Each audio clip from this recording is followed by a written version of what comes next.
Hey guys, we are back. It's the Joe Holka Show, presented by Fanduel. As a lot of you guys know, yesterday was a really tough day for a lot of people. Mike Tagliere, obviously a good friend of mine, good friend of the show, did pass away. That battle that he was having with COVID, it's really tough. Honestly, I thought today was going to be a little bit easier than it has been. So I'm going to do my best to kind of get through this, and we'll get to some football stuff shortly. I do want to talk about Tags a little bit, though, guys. Not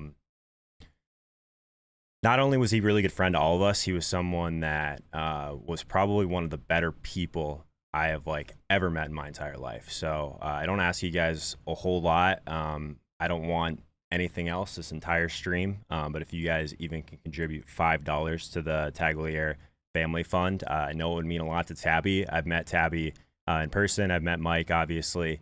It was a really tough day, and obviously we knew that it wasn't good what was going on. I don't know, and I'm sure there's a lot of people out there that have been impacted by COVID in many ways. I'm sure more personal ways than I have until this point, and Tags wasn't someone that I spoke to every single day, but he was someone that in the very beginning really supported me in chasing my dreams. And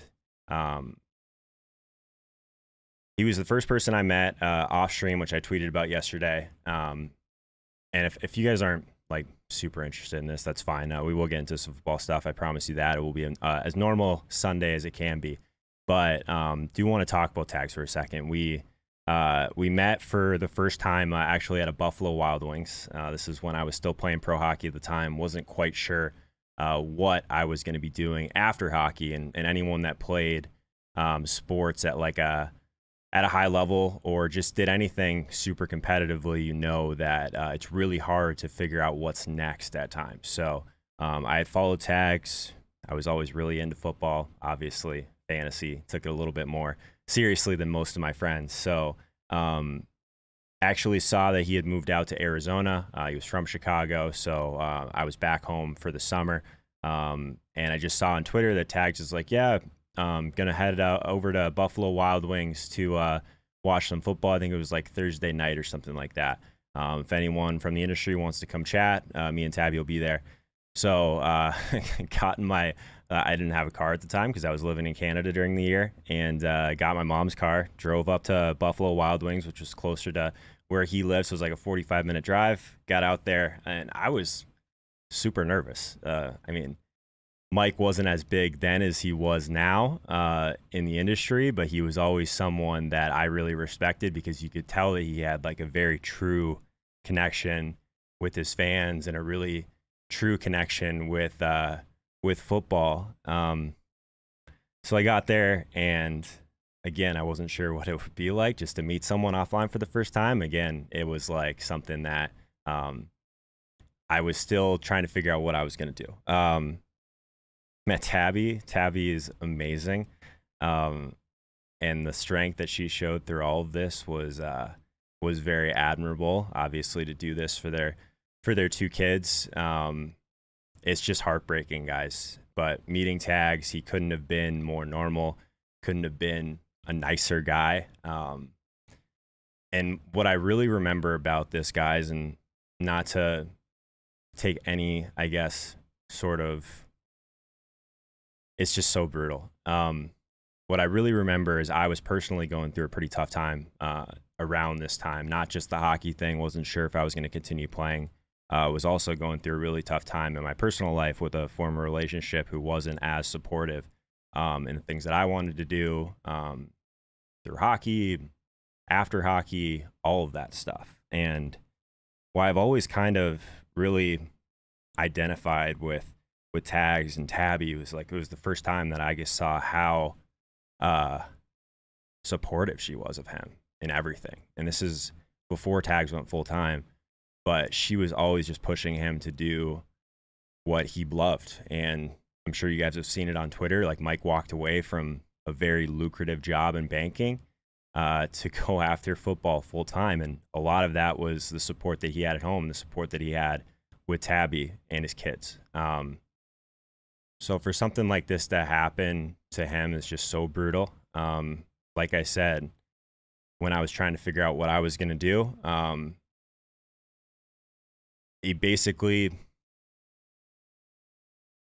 told me that if I was willing to work harder than other people and do things a little bit differently and actually care about the people around me, that I'd be able to stand out. And I think he was right. And I do think that Tabby, I think about her a lot, actually, probably more than she realizes, because after I got out of kind of that relationship I was in before, got in a new relationship. Some of you guys probably know I was headfirst in the industry. Obviously, when you're first starting out, you're writing articles, you're not making much money. Finally, we went full time with Fantasy Labs, which is like a cool dream of mine. Love the Fantasy Labs guys. Ended up getting laid off, which, I mean, if anyone's been in the industry, it happens frequently at the end of football. These companies scale back. It's just the way it is. I've been on both sides of the business at this point. I understand that. But I always remembered how Tabby was the one that pushed Mike towards doing this because he loved it and because he wasn't happy or feeling fulfilled what he was doing before. So, and I haven't really probably even mentioned this on stream before. When I was laid off, I was taking a bunch of jobs, a bunch of interviews, sales jobs, medical sales. A lot of my friends that played sports are doing medical sales in Minnesota now, and they're doing really well. And my current girlfriend was the one that's like, hey, you've been doing this for a couple of years now. Like, you've been all in on this. Why wouldn't you just give it one more year? And it reminded me of Tabby in a lot of ways. So I feel really fortunate to have found someone like Mike and Tabby had each other. And part of the reason that this is hitting me so hard is just because I know how normal they were and how cool they were. So, and how much she supported him and how much Mike would have done anything for his family. So it really sucks. And obviously Mike was on this show plenty of times, but the beginning is what I really remember. He was one of the first people that I called when I won my first DFS tournament. We did our first podcast together. It was me, Jake Seeley, and Mike doing a DFS podcast. I was doing it kind of on the side when I was with Labs, and we did that for half a year. I think this is like 2016, guys. This is a long time ago. So this was brutal. And I was talking to Mike not long before the season, obviously trying to get all the guests and stuff figured out for the show. And I just remember what he was saying. He's like, man, I'm so worn out already. I feel like I'm already kind of burnt out before the season even starts. And he was just so sorry that he wasn't going to be able to do a segment with me because he had to focus on Fantasy Pros and everything. Obviously, make sure he's balancing things outside of football. And obviously, it was totally understanding of that. And that was Mike, though. Like, he felt so bad that he couldn't come on the show for 15 minutes to help me out because I'm sure there's a million people that want him to do those things. And he was always someone that cared a lot more about other people than himself. He was always someone that it didn't matter how big your audience was, didn't matter how small your audience was, he was always going to be there, and he was always going to do everything he could to help out. So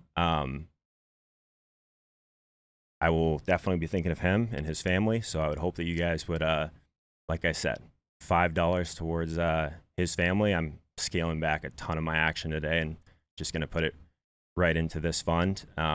So all the proceeds for today's stream obviously will be going to that. So I'll tally that up after this before I make my donation, all that stuff. But really horrible. I feel for Tabby. I feel for his kids, obviously. It's just it really sucks, guys. So yesterday was brutal. This morning was actually not great either. But we're going to get into some football stuff here shortly just because that's how Mike would have wanted it, guys. So I'm going to take like a couple minutes here, and then we'll get into it, just like we always would. Rest in peace, Tags. Love you, brother.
All right, guys.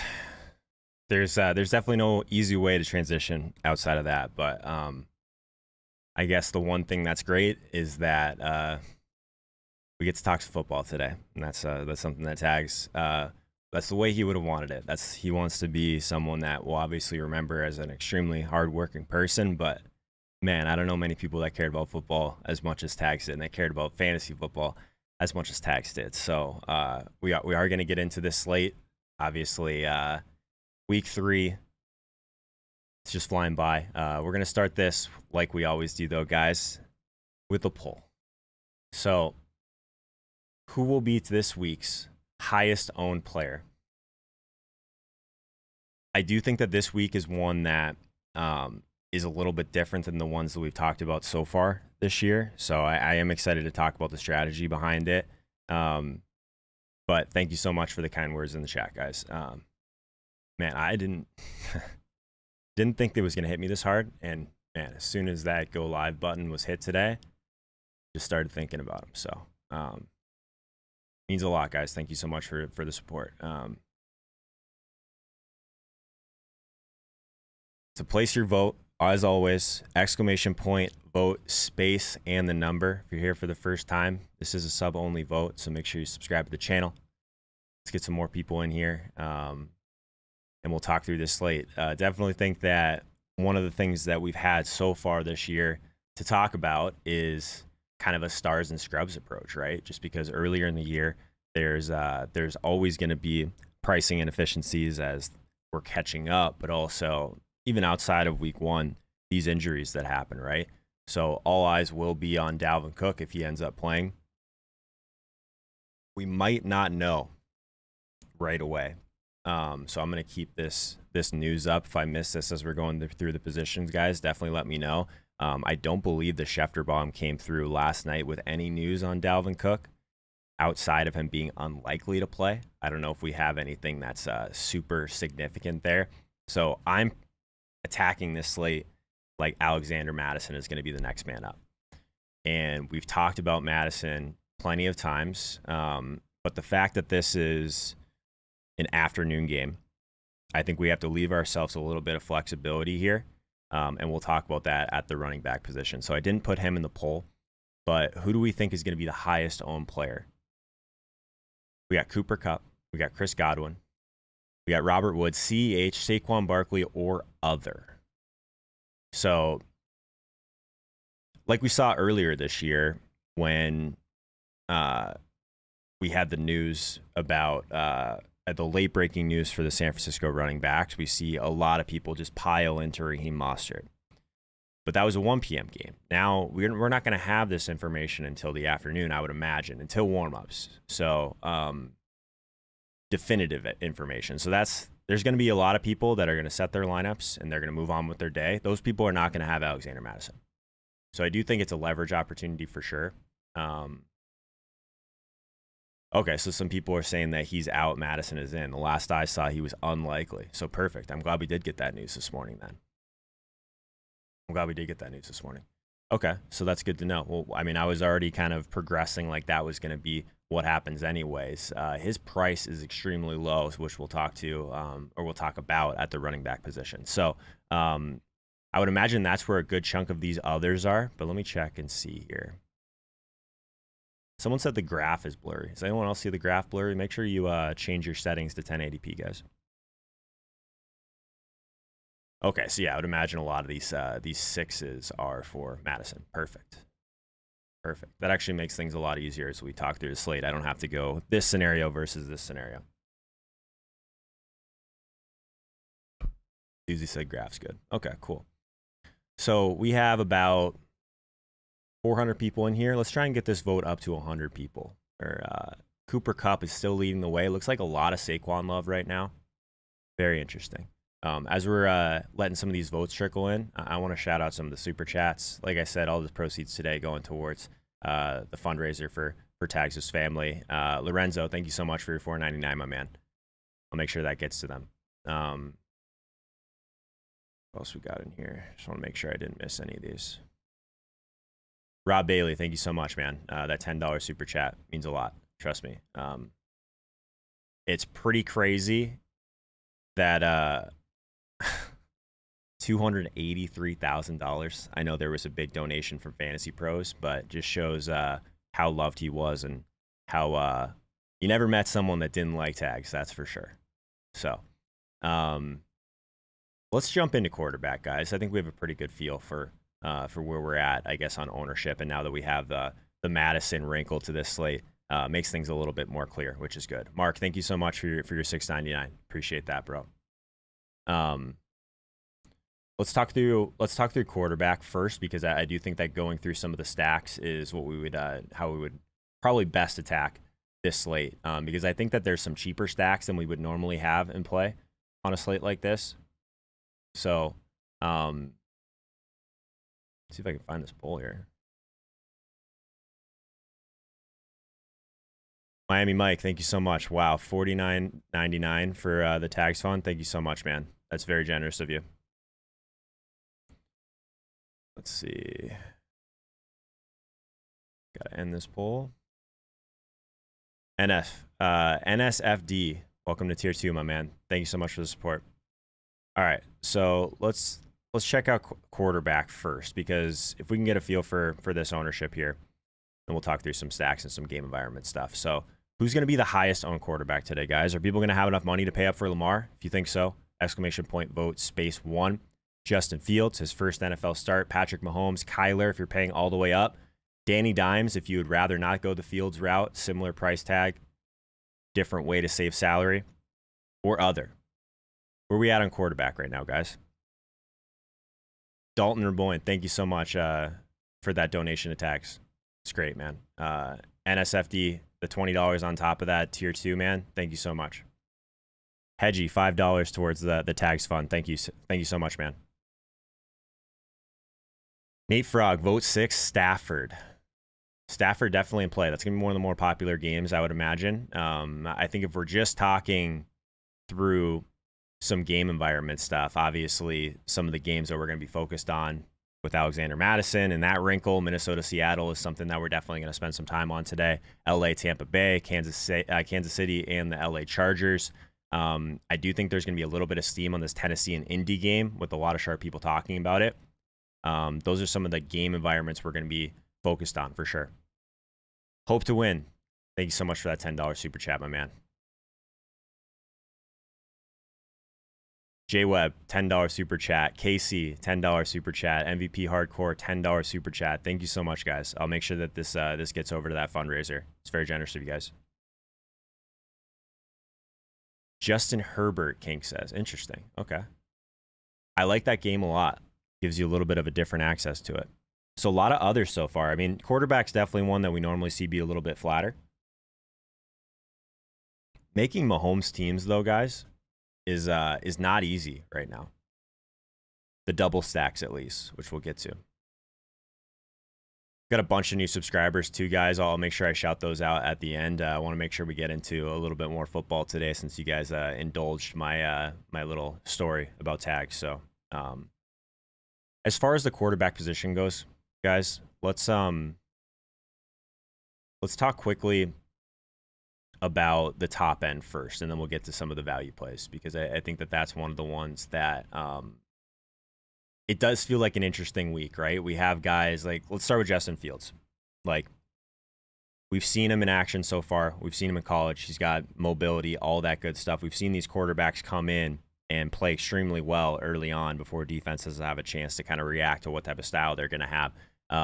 Jake came on the show earlier this week on Thursday and said that Justin Fields is actually much better of a true passer than someone like Jalen Hurts, but similar upside on the ground. So at 6,500, he's just so cheap that he basically allows you to do whatever you want with your FanDuel lineups. We'll build some teams with Justin Fields so you guys can get a better idea of what that means.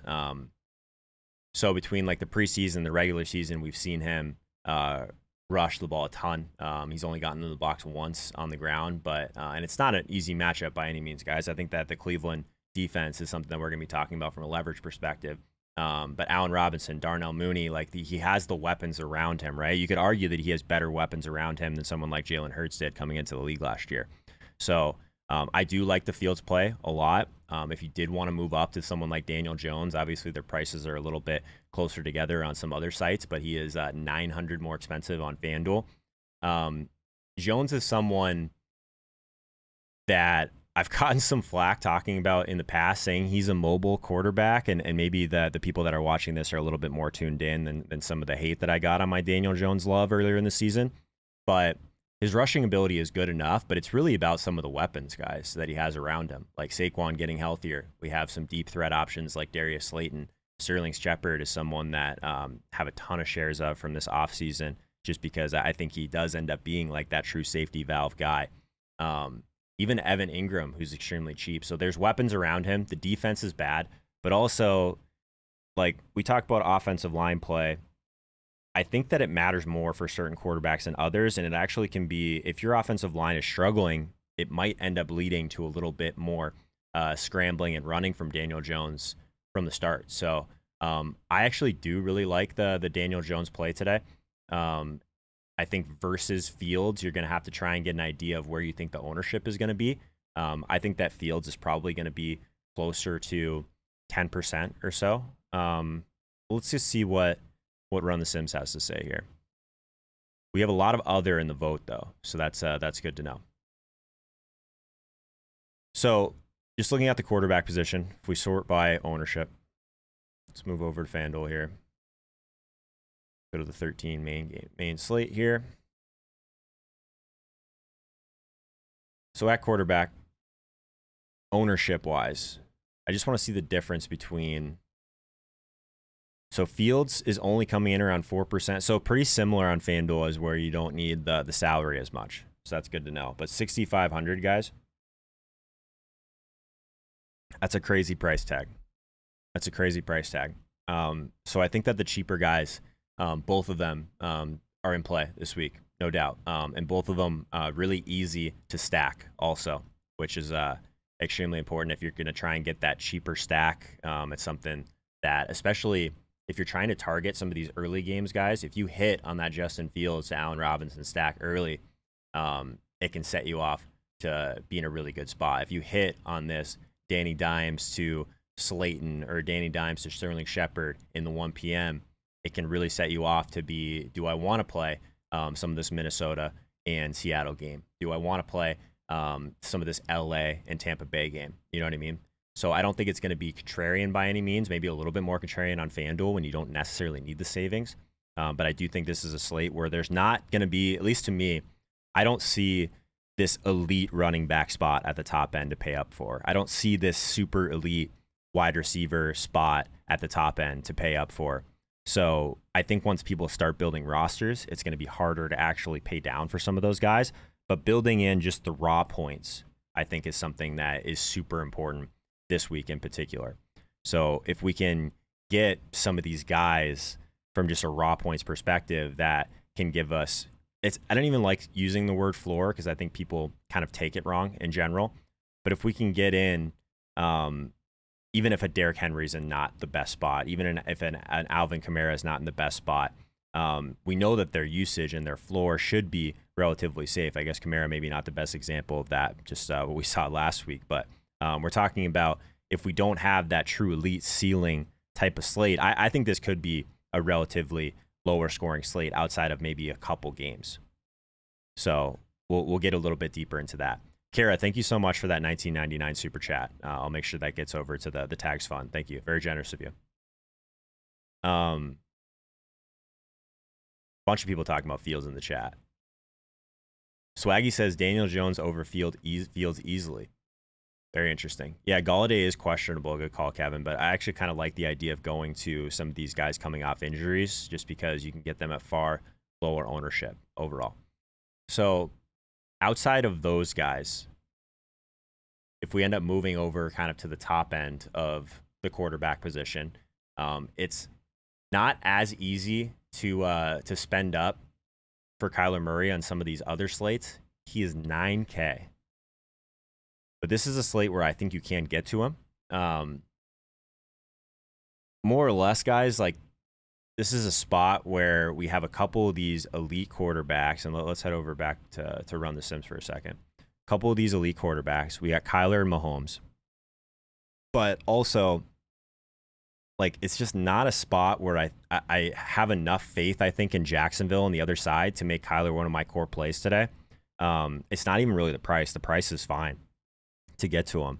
But if he's going to be about 12% owned, and Jacksonville just doesn't really give us a whole lot on the other side, this might be one where you don't have to have that nuclear Kyler performance. And that's kind of what you're going to be looking for at that price point, right? So I think Kyler is fine. I prefer Mahomes just because, again, if we're looking for a little bit more safety here, I think that just we know where the ball is going in KC. Obviously, they've struggled with this type of defense before. Are they going to be able to take Kelsey and Tyreek both away? Probably not. And the premium double is very hard to get to. But this game environment, we at least know that the Chargers are going to give some fight on the other side. So I do prefer Mahomes to Kyler today. If we want to talk about Lamar, similar situation to Kyler, right? Like against Detroit, is Detroit going to be able to fight back enough on the other side? That's the question. I'll say this, as Baltimore defense, it looks a little different than it normally does with the injuries that they have. And this Detroit offense has actually looked a little bit better than we expected. So I do think that Lamar is right there with Mahomes for me today. I think there's a decent amount of leverage opportunity in the Baltimore stacks. If you wanted to go with someone like Mark Andrews versus a Hollywood Brown, I would entertain that for sure. And Detroit on the other side, there's going to be some guys that are going to come in a little bit lower. Someone like DeAndre Swift in their side, I think is extremely interesting. Hawkinson. So like this game on the surface looks like it could be a blowout, but I think that it's condensed enough on the Baltimore side with Lamar's rushing ability that I'm still super interested in the Lamar stacks today. Troy, thank you so much for that $50 super chat for tags. Thank you so much, man. Very generous of you. Someone's asking about Herbert's ownership. I think he could end up coming a little bit lower. Definitely sub 10%. Let's see. Yeah, 6%. I think that's about right. So if you're trying to get access to this KC game, easy stacks with Herbert, Eckler, Big Mike, bring it back with one of those pieces on KC. Yeah, I think the Herbert stuff is fine. The KC defense does not look good this year at all. So I think that one's super interesting. Hawkinson and Brown mini stack. I like that, Shay. I like that a lot. I guess the only guy that in kind of this range at the high end of the salary spectrum that we didn't really kind of talk about is Josh Allen against Washington. Josh Allen is one of my favorite plays today, actually, guys. Basically because he hasn't looked that good. And I still think that he has that rushing upside to kind of match any of these guys at the higher end of the salaries. And he's only 8K. He's like by far the cheapest one and kind of in this top tier. So you guys know my love for Stephon Diggs, of course. But I think that people are going to see this matchup against Washington and shy away. And I don't know. Defense hasn't looked that good so far. Similar to Baltimore, because Baltimore's banged up, but Washington's defense just hasn't looked itself. Maybe get right spot, but I'm not ready. I'm not out on Josh Allen just yet. That's for sure. At AK, if he ends up being sub 10%, really like that in small field stuff for sure. Would you skinny stack him or double? I think I would actually. This would be one of the weeks that I think the double is totally in play for Josh Allen, Mr. Ed. I think that getting to Diggs plus Sanders is one of those guys that I think is still left a lot on the field. The usage is great, right? Because you get those underneath kind of layup throws, but you also get the deep touches. So yeah, Sanders is one of my favorite kind of mid cheaper wide receivers today. I like that one a lot. Do you value the Russ stack more because he's at 4 p.m.? Joey, I like the way you think, my man. In terms of the Russ stack, if this game ends up going under-owned, I think the Madison stuff might push people towards it, obviously. But maybe it ends up being just one-off pieces. Maybe it ends up being DK Metcalf one-offs. Maybe it ends up being Madison one-offs. I love the idea of being super heavy on the Seattle-Minnesota game because there's easy pivots on the Minnesota side off of Madison. We got Thielen, we got Jefferson. Jefferson, another guy that's just left some on the field this year so far. So love that. And then the Seattle side, no one wants to choose between Metcalf and Lockett, and for whatever reason, the field just assumes that it's Metcalf week. But we'll get to that at the wide receiver position, guys. I want to stay at least a little bit more macro on some of these quarterbacks. And if we talk through, like, if I have a leak at quarterback is that I really struggle with these Matt Ryan, these Tom Brady's, these Matt Staffords, these Kirk Cousins type of plays.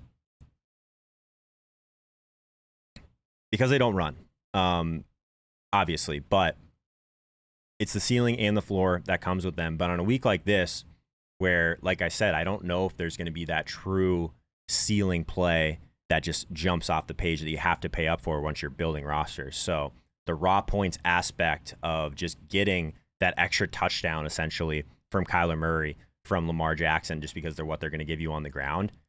Like Tom Brady and Matt Stafford, like that game has to go completely nuclear for those guys to be like plays that you really want to have. And then it doesn't really help you. It doesn't leverage you. You know what I'm saying? And I've heard some smart people talk about this week, but I'm going to relay kind of the general idea, because I think it's how we should be looking at these guys, not just because they don't run. It's because these weapons are going to be extremely chalky. Godwin, Evans, those guys are going to be very popular on the Tampa Bay side. The other side of it, Cooper Kupp, Robert Woods, like even Higby, like these weapons are already going to be super high owned. So what is playing the quarterback? What does it do to help us? It doesn't. And they don't run. So it's not going to help you separate at a position that it has to be, like, it's always going to be a reasonable range of outcomes from the top end to even like the bottom of that top tier to these top end like pocket passers. It's really not enough of a difference to risk it on a slate like this, I think. If I'm going to do that, if I'm moving past like that Kyler, Lamar, Josh Allen, and put Mahomes into that tier as well, I'm probably just moving down to Daniel Jones or Justin Fields and taking the savings. I don't really like that middle tier of these pocket passers. And if I miss out on the Tom Brady 5 touchdown day, if I miss out on the Matt Ryan 4 touchdown day, over the long term, I'm totally fine with missing those guys. Pieces of those games, totally fine. But full stacks with them, I just don't think this is the week where I'm going to be doing that a ton. Josh Diggs with a Scary Terry bring back.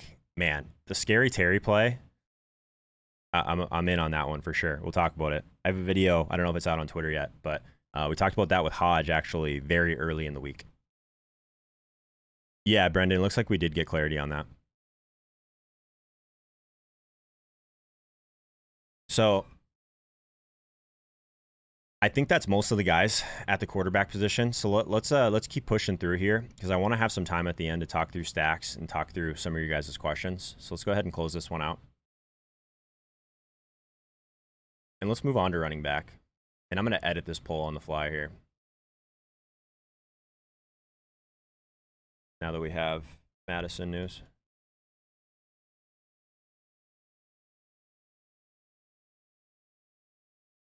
All right.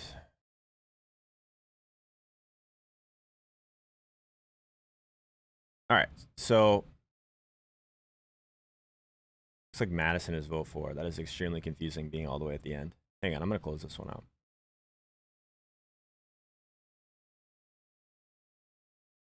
Let's make sure it's at least in order, Joe. All right.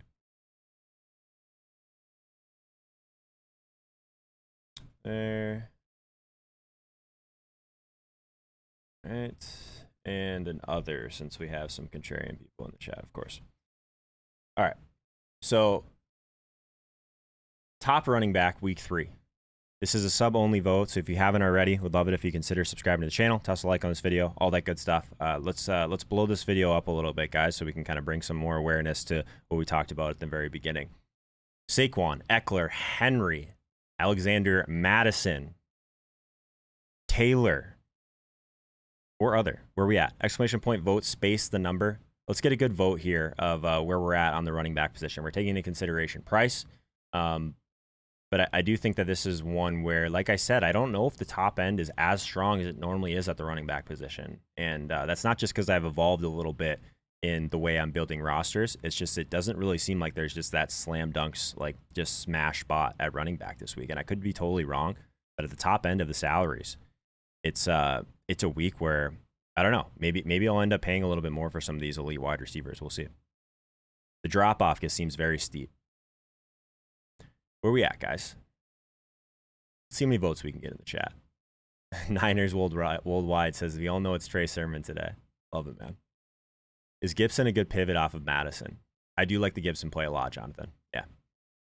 My only concern there is like what happens like if this team gets way behind, right?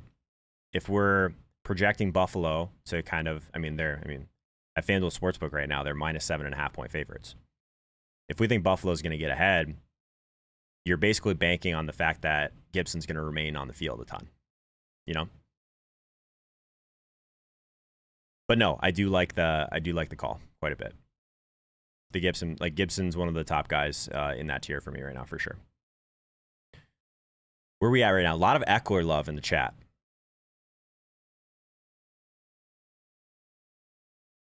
Very interesting. I'll hold back my thoughts until we get a few more votes here.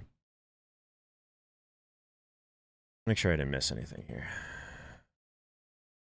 Oh, I should shout out some subscribers. We've gotten a bunch of new ones today. Paletia, thank you for subscribing. Matthew Turney, 3 up, 3 down. Rafael Morales.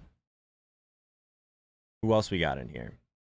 God, all these super chats, guys. Thank you so much. Todd Lang, Prey Dog, Akelpo, Bucks, OX Dream, Anthony Calvert. Bunch of new subscribers, guys. Bobs, Norman, Keith King, Jason Davis, Ups Paintballer, Tariq, Tariq, Jason. Awesome, guys. Thank you so much for joining our community. Corey, what's up, Corey? How you doing, my man?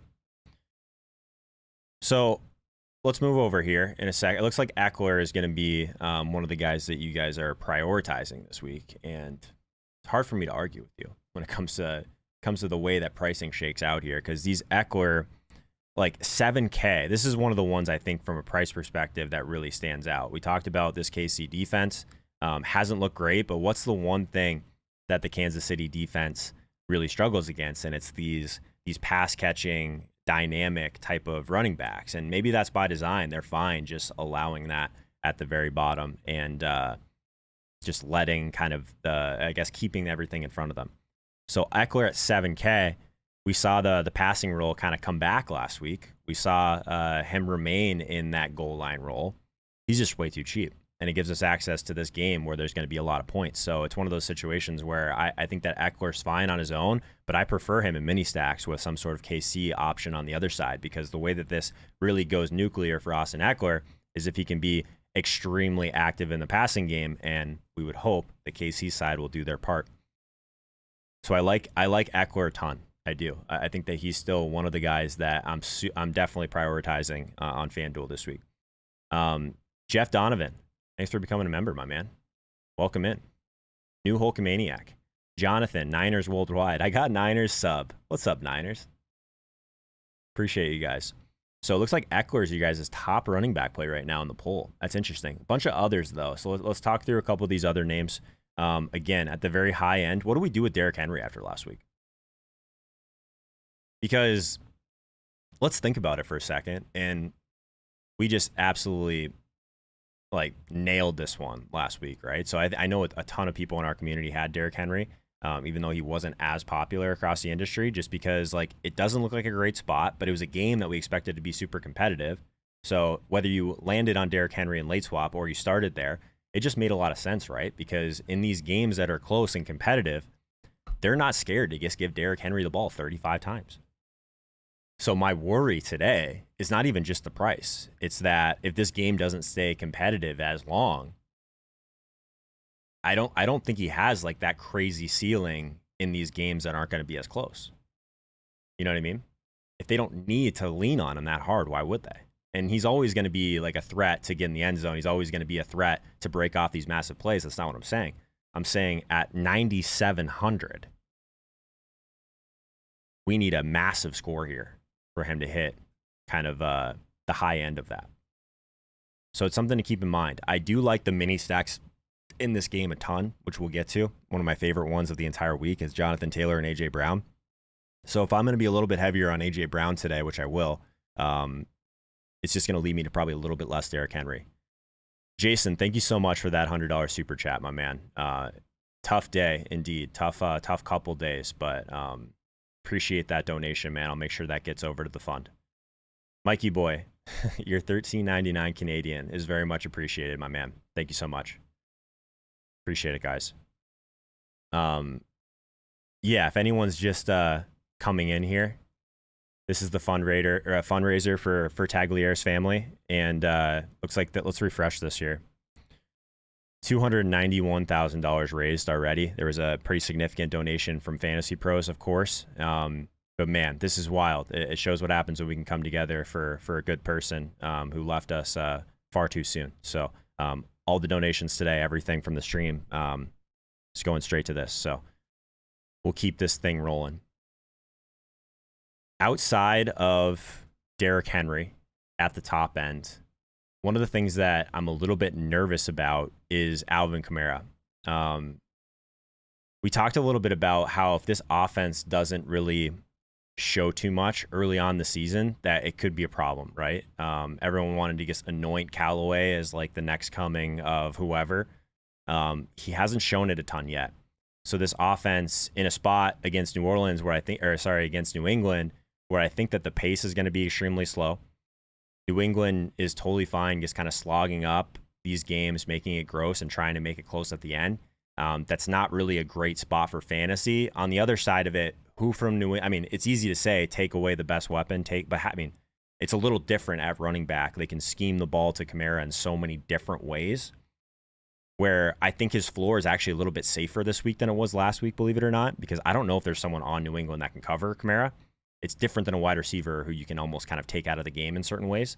So I'm conflicted. Like, I'm not sure where you guys are at on Kamara right now. If we just look at like his price at 8K, you save $1,700 off of Derrick Henry. You're probably going to get him at half the ownership. I'm somewhat intrigued. I think if we are going to be considering someone like Kamara, it is in the 1 p.m. game, so I like the idea of getting a little mini stack going. So someone like Jacoby Myers or something with Alvin Kamara, I think makes some sense on Fanduel. But I am a little bit conflicted. But if we're just still looking at ceiling here, guys, and even just like the 75th percentile outcome, it's really not that different than Derrick Henry. And again, like I said, half the ownership, $1,700 in savings. It could do a lot for your rosters today. So we're working through this. This is one of the ones that once I start building some more serious teams, it might make some sense to have some Alvin Kamara exposure just because he's so much cheaper and there's not a ton of safety on this slate as it is. So you might as well grab that guy who has that massive ceiling if things break right. So let's talk through the Alexander Madison thing for a second. If we're just looking basically on a point per dollar basis, he's going to be popping in this, right? He has to be. 5,200. So the price tag on him is significant, right? So if you wanted to put in, obviously in the afternoon game, so that's helpful. So Madison at 5,200. I think that this, obviously the ownership hasn't updated here. I wouldn't be shocked if, because he is a little bit more expensive on some other sites, but if we're just looking on FanDuel at that price point, like it's going to probably lower the ownership of Saquon, number one, which has me like Saquon a little bit more than I already did, and I already liked Saquon a lot. But if we're just looking at Madison, I think he could easily get up over 20% on FanDuel, right? 25%. So if that's the case, Alexander Madison and Saquon Barkley lineups together, I think is going to be a popular core. But in that range, like we're looking at guys like Tyson Williams. We're looking at guys. Oh, sorry, he's much more expensive. Sorry about that. We're looking at guys like even just like Mike Davis, Kenyon Drake, Sony Michel, those type of players. So it does get gross all the way down there. And I do like that he's in the afternoon. And if you think he's going to be that chalky, what would be like the direct pivot here? Like a Chris Carson, a Javonte Williams, Kenyon Drake. Those are probably the pivots. Sony Michel, I guess, if you want to get crazy with that. I don't think there's like a massive ceiling on Sony. Obviously in this matchup against Tampa Bay. So I'd probably prefer to go the like Javonte route. But it's kind of like the pivots aren't great. Much easier to pivot to Chris Carson on DraftKings where their prices are much closer towards each other. So it's an interesting one. Anytime, like we've talked about we always use Madison as an example, right? And I'm not sure if he's going to put it down my throat this week, but Minnesota doesn't just give the entire Dalvin Cook role to one player usually. We saw them elevate Amir Abdullah to the active roster. I would not be shocked if we're all sitting there with our Alexander Madison and we're just tilting like Amir Abdullah all day today. You know what I mean?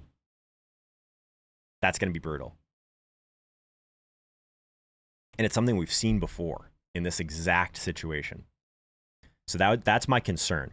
And in a vacuum, like, I know I still prefer Saquon at 6K. Like, that's the price that, like, we saw it all on Monday. He's $100 more expensive than Cordero Patterson. And just because this Dalvin Cook news happens, are we all just going to shift to Madison? I'm not, personally. I'm going to take the leverage in other spots in that Minnesota-Seattle game. I love that Minnesota and Seattle game. I just think now that Madison has opened the slate up for us a little bit, it's honestly more of an opportunity to get different in this Minnesota-Seattle game overall. These mini stacks with Jefferson, Metcalf, Thielen, Lockett, those type of situations, I think are, I mean, even if you want to get up to like a Chris Carson, these guys are going to be unowned in a game environment that is going to be up-tempo.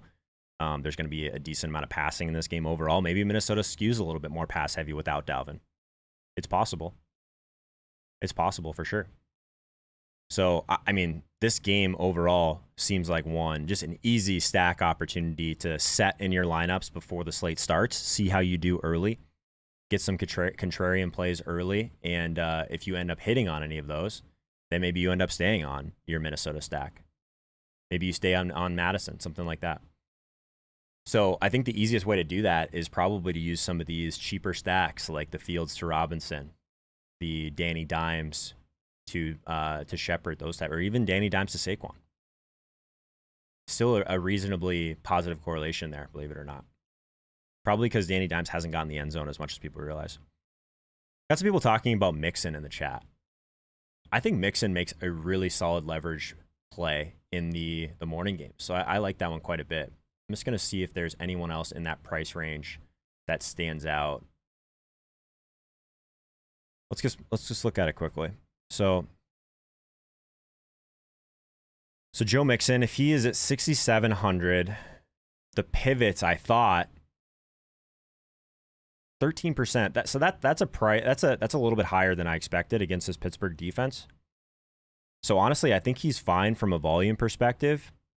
But I mean, the more I look at it, I strongly prefer Austin Eckler, and I probably prefer moving down to Antonio Gibson or Tyson Williams. Yeah, I don't know. Like, the more I think about this, guys, like, I might be kind of out on the Mixon thing at that price and that ownership. If Mixon was going to be sub 10%, then I think it would make some sense. But yeah, I don't know. I don't really like that one as much. I think I like almost all the guys in this range more. Austin Eckler, Jonathan Taylor, Tyson Williams, Gibson for a little bit cheaper, Saquon, all those guys. Yeah. I don't think I'm going to have much Joe Mixon today, guys. Not at that ownership. If this holds, yeah, I don't know. I think I would rather... I think the only scenario where I end up with some Mixon is in a mini stack with a Claypool on the other side and just try and hit on something early with a little bit of a mini stack there. Yeah, interesting. Yeah, I think I'm with you, John. I think that's too high for Mixon. Joey Rivaldo, thoughts on Melvin Gordon? Yeah, I'm not. I think I'm just going to miss out on some of the Melvin Gordon stuff, my man. I still prefer Javonte. Neither of these guys are going to be high owned. This Jets team is a complete disaster. So, yeah, it's just a split backfield, man. On a slate like this, where I think we have some pretty strong mid-range options, that's kind of where I'm going to live this week. No Claypool? Is that true? If I missed that, I have to check this immediately. Are you trolling me, Joey?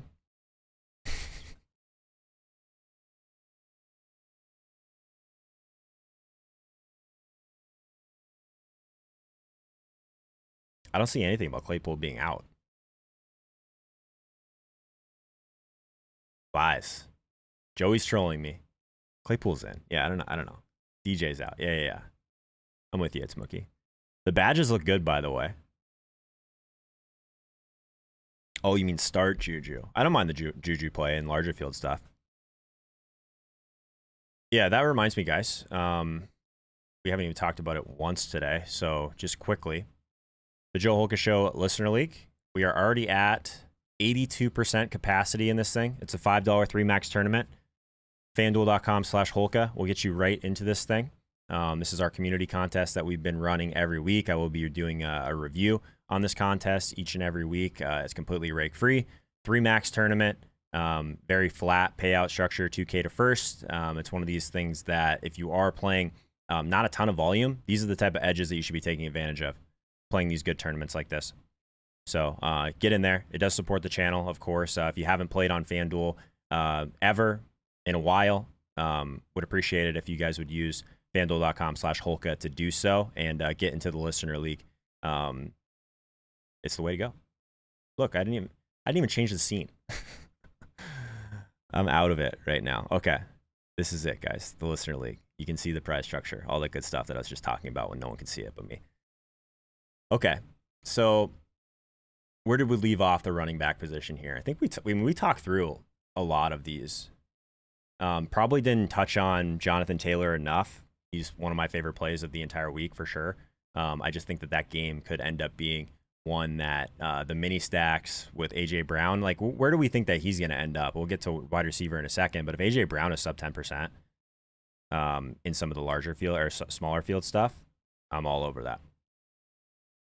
Noel fan, love Swift, love. What's up, Noel? How's it going, my man? That super chat will be going towards the Tagliere fund then, so thank you so much. Yeah, so I think we can move on to wide receiver now. I think we can. So it looks like Eckler is the clear vote from the community today. I think that's pretty sharp, if I'm being honest. Let's start at the top end of wide receiver. Who's the top elite wide receiver play? This is a sub-only vote, so make sure you hit that subscribe button if you haven't already. Exclamation point, vote, space, and the number. So the top end of wide receiver today, Cooper Kupp, DK Metcalf, Tyreek Hill, AJ Brown, Stephon Diggs, or other. Let's see where we're at with this one, guys.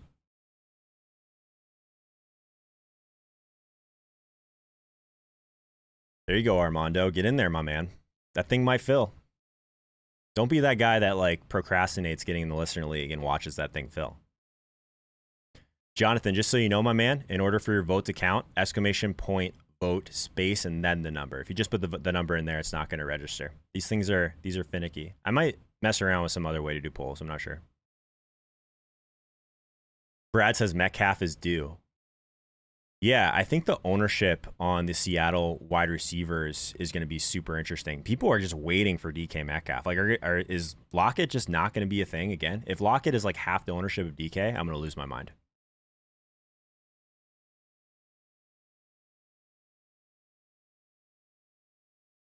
A lot of Kupp.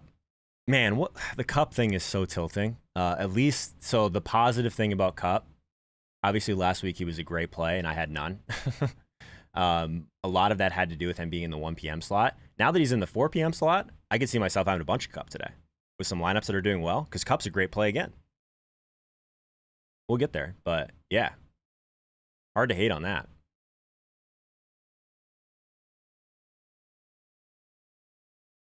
Not a ton of AJ Brown love so far. Interesting. People are still on Stephon Diggs though. So we have over 800 people in here today.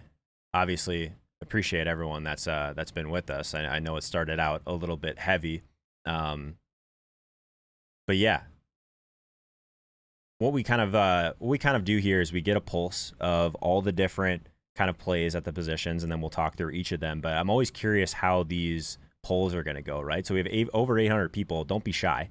Let's get more than 60 votes in here.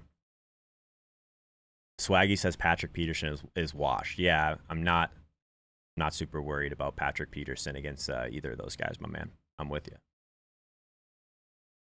Someone says Debo, hide your change. I love Niners worldwide just coming in here and just spewing Niners love. I respect it. As a Cardinals fan, I respect the hustle even. Torn with a 1 p.m. stack and how many slots to hold for 4 p.m. Yeah, it depends on the stack you're considering, my man. Like, there's definitely going to be some chalk in the morning, no doubt. Like this Kansas City game being at 1 p.m. changes a lot, actually, because the ownership in Seattle, Minnesota, Tampa Bay, and LA Rams might end up kind of being a little bit lower than it should be, just because I think some people are going to burn some shares on this Baltimore-Detroit game. They're going to burn some shares on this LA Chargers and Kansas City game. It's an interesting slate, guys. The timing of it is really interesting. Macaraldi, thanks so much for subscribing, my man. Your votes officially count in the polls, so appreciate it, my man. Sean Sharp, I missed your sub earlier, but thank you so much. Looks like Cooper Kupp still leading the way here. So let's talk through some of these guys a little bit. Let's start with Kupp. So the target share for Kupp is completely insane at this point. It's getting close to like 40%. I know it's just 2 weeks, small sample, but he's definitely the guy that Matthew Stafford is looking to consistently. So even if he ends up kind of being someone that this week doesn't quite hit those numbers, I think he's still totally fine. He's expensive, but against this Bucs defense, that there's just not going to be a lot of running in this game across the board. There's going to be volume there, and I think that Cooper Kupp, if there's one area of the field that Tampa Bay has been susceptible, it's been in the slot. So I think that Kupp is an amazing play again. If people are going to galaxy to Robert Woods, I think that's fine. I think now that obviously Darrell Henderson has been banged up in this game, there's probably just going to be even more passing from the Rams in this spot. So I don't think the Woods matchup, like the one-on-one matchup, is near as strong as Kupp's, obviously. But the price difference might be worth it. I just think that Robert Woods, if we peek over to some ownership stuff here quickly, they're both going to be absolutely piled on FanDuel this week, guys. So both of them over 15% ownership. It's not that they're not good plays, because I think they are. Like, this game is just going to be so popular. So what I would urge you to do, if you're dead set on playing this Tampa Bay and LA game, you have to fall in love with something in the morning that is a little bit different. And if you hit on that, you stay on the stack. If you don't hit on that and some of the early chalk hits, then I would urge you to move to a different game in the afternoon. And for just looking at ownership, I would urge you not to move towards someone like DK Metcalf, who I think is going to be over 15%. I would urge you to not move to someone like Justin Jefferson if this holds at about 15%. You're probably looking a little bit deeper to guys like Adam Thielen. You're looking a little bit deeper to a couple of these other late options. Let's see what are some good pivots. This is a good time to talk through some other pivots probably. Because I think this Tampa Bay and LA game is just going to gain so much ownership that it makes sense to kind of talk through some of these right now. So I think that you're probably going to end up backing into some Chris Carson, believe it or not, just to kind of do things a little bit differently in the Seattle-Minnesota game. I think that you'll probably end up, like, where do we think Mike Evans is going to be? So if Mike Evans, 11%, I think there might be a little bit more of a gap here. It's about half the ownership of Godwin, though. So if you're dead set on staying on that, probably moving to some Evans would make some sense. Like Adam Thielen, Tyler Lockett, in the duos of those two teams, it always just feels like Lockett and Thielen go far under-owned compared to those other guys like Jefferson and Metcalf, right? It feels better to play Jefferson and Metcalf in your lineups, always. So it's interesting.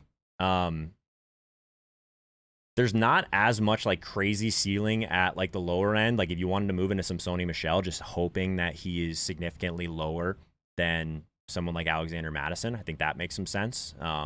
In the mid range, moving to someone like Henry Ruggs, Jalen Waddle, those would kind of be my like big play targets. No one really must be believing this KJ Osborne thing, but if they end up skewing more heavily towards the pass in Minnesota, I think KJ Osborne back in play is only 5,100, guys. So those would be the guys. Van Jefferson, again, like if we want to, that's the thing. If we want to get different with this Rams and Tampa Bay game, I think we can do that. Same thing in Seattle, Minnesota. So like those game environments are both so strong and set up so well for points in comparison to the other two games in the afternoon, that I think if things don't go well for you in the beginning, you just get kind of weird with this Seattle, Minnesota, and Tampa Bay Rams game. Van Jefferson, deep threat. Like we've seen the target share and the air yards be there for him. So I'm in on that. As far as some other kind of wide receivers, let's go through some of the top end guys. So Tyreek Hill, like my scare, I guess, my worry. We know that Tyreek Hill can be successful in any matchup. No question. The Ravens did a great job at defending him last week, though. Last week. So what tape have they been watching in LA all week? It's how did the Ravens shut down Tyreek Hill? Can they replicate that? I have no idea. But I think that if it ends up being a situation where Tyreek Hill ends up being like sub 15%, I think that's still a decent amount of leverage for a guy that can break the slate. We talked about there not being like that crazy high ceiling on this slate for some of the high-end players. Tyreek is one that I don't include in that. I think his ceiling is still insanely high in any matchup in a game environment that we do really like. So I like Tyreek at the top. I think that he's probably my favorite expensive option, because if we're just looking at it here, it's a little bit different than some of these other slates. We have no Devontae Adams, Tyreek, and then I guess I won't include A.J. Brown in that because A.J. Brown is 6,800. Good God. But at the very high end, yeah, I think Tyreek is my guy. I strongly prefer Tyreek to DeAndre Hopkins, mostly because I'm not super confident that Jacksonville is going to fight back as hard. This is what I'm talking about with ownership, though, guys. If Tyreek Hill is 19% and DeAndre Hopkins is 14%, roughly, I mean, Tyreek Hill is one of the best plays on the board outside of like this Rams game, you know? So I'm interested in that.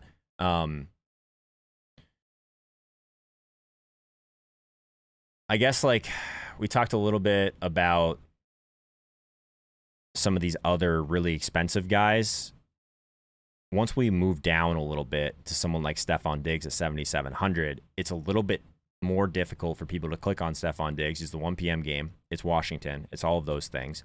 But a lot of the underlying metrics for wide receivers still look pretty strong for Stephon Diggs. It's still a team that's going to throw the ball a ton. So 7,700, 14%. I kind of disagree with this. I think this is going to be a little bit lower in some of the small field tournaments that we're focused on. If he ends up around 10% in some of those, and you can kind of get half the ownership on Diggs versus kind of like any of these Seattle guys or these Tampa Bay guys, I think Diggs makes a really strong leverage play. In that same game, Terry McLaurin is 7,200, sub 5% projected ownership. So I think that Terry McLaurin is still probably going to be one of my top leverage options on the entire slate. Again, if we're trying to get different at 1 p.m., these Terry McLaurin one-offs, or even just like a Emmanuel Sanders with Terry McLaurin mini stack, I think is super interesting at the 1 p.m. games. So if I have some McLaurin early, it probably is going to be with teams that are stacked with Tampa Bay guys later. So maybe we should, I want to mix in a little bit more lineup building, because I know you guys like to kind of see like visually kind of what I'm talking about here. So let's build a team with Terry and one of these later stacks. So if we go Terry McLaurin, and let's say that we're going to go Sanders on the other side of it because he's so cheap. And then maybe we want to try and get to one of these elite mini stacks. So maybe we want to get to like a Cooper Kupp. And let's just see what we can do. If we go a Cooper Kupp and Godwin mini stack. So obviously we don't have a ton of salary left here. So one of the things that we could do is grab one of those cheaper quarterback options, like the cheap stack that we talked about. Let's just see what happens if we put in Justin Fields, and we're kind of running out of running back slots here, or wide receiver slots. So maybe we go Danny Dimes with Saquon just to see what it looks like. Danny Dimes apparently will not give us. Oh, there we go. We got to go all. There we go. Daniel, Saquon. So say we go mini stack with those guys to give us some salary relief. On the defensive side of things, like we scroll all the way down, Cincinnati is just so cheap at 3,400. They've been like my placeholder defense as I'm building teams. So that leaves us with a ton of salary left. We have some 1 p.m. kind of contrarian players here around Saquon, who's going to be popular. But then we have our chalk later with Cooper Kupp and Chris Godwin. And then if we wanted to add to that stack a little bit, maybe we just add in Higby to this. We have all the salary in the world, so maybe we end up moving to someone a little bit on the higher side. Maybe we just do a Kelsey. I guess that was out of 1 p.m. What's a 4 p.m.? Maybe we go a Waller, who I love on Fanduel this week. So that still leaves us with 8,200 left at the running back position. It basically allows you to play, like, to leave Carson in there as some leverage or to pay up for one of these guys early on. So that's kind of how I'm thinking about it. It's like, let's figure out ways that we can back up or back into these Godwin Cup shares with a little bit more of a contrarian mindset early. So I'll keep going through more of those examples as we progress through today, but I want to do that a little bit more because I think that, like, visualizing it, what we're talking about, still makes a lot of sense. Let's see. Cup is going to have a Megatron type year. Man, it's crazy what he's done so far. I'm with you. What else? One thing we haven't done yet today, obviously, Run the Sims is our official tools partner of the Joe Holka Show. Use promo code Holka, I'll get you 10% off. If you're a tier 2 or tier 3 member, you get 20% off.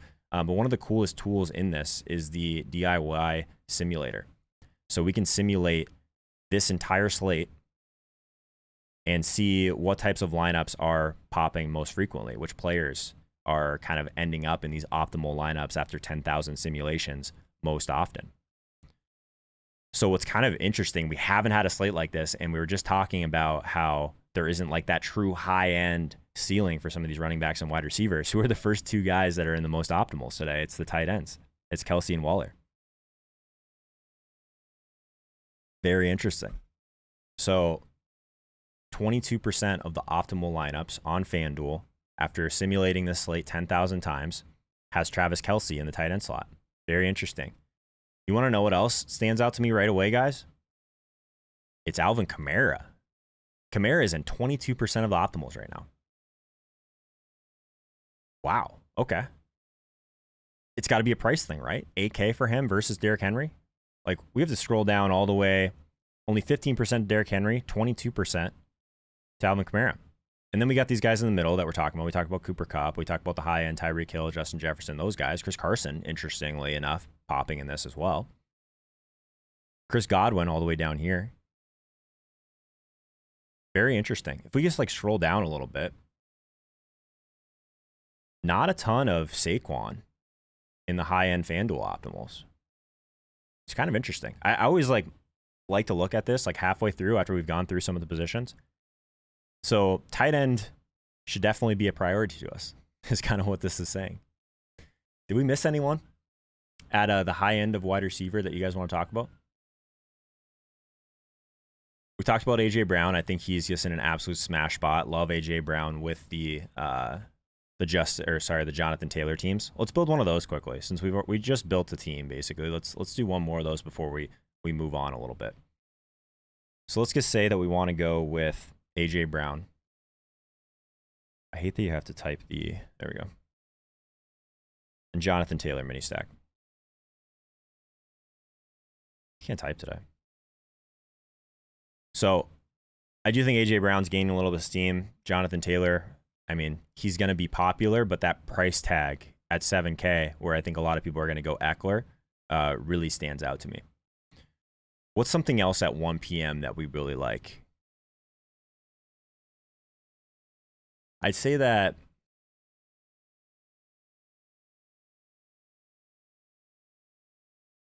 I kind of like the Claypool idea. So if we wanted to go with like a Claypool, I was really hoping that we would get Mixon at lower ownership, because originally I thought the Claypool to Mixon mini stack would be super interesting. We could go Claypool Boyd. I don't mind Claypool as a one-off though. So if we have a core like this, and let's say that we want to stack up this Seattle side, let's just say that we are going to go Russ.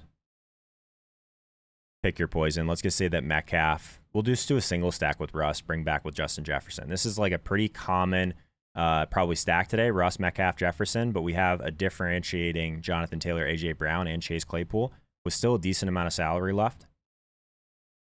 So what I like about this is we could still probably jam in some of these better point per dollar type of plays. We could still probably get in Austin Eckler in this team. we could still probably get in Travis Kelce early on this team. I like that quite a bit. So that's how I build teams. Is like I start with what is like the main stack that I want to accomplish here, or main mini stack, and then what type of leverage early makes a lot of sense so that I can stay on that if I'm right. We'll keep working at it. I think those I guess realistic examples are really helpful. So let's move off of the elite wide receivers here. Let's see. Every time I go back on that poll, I have to refresh. There we go. Close poll. Boom. Okay, so the cheaper side of wide receiver. Let's talk through some of these guys. So sub-only vote. Who is your top cheap wide receiver for week 3?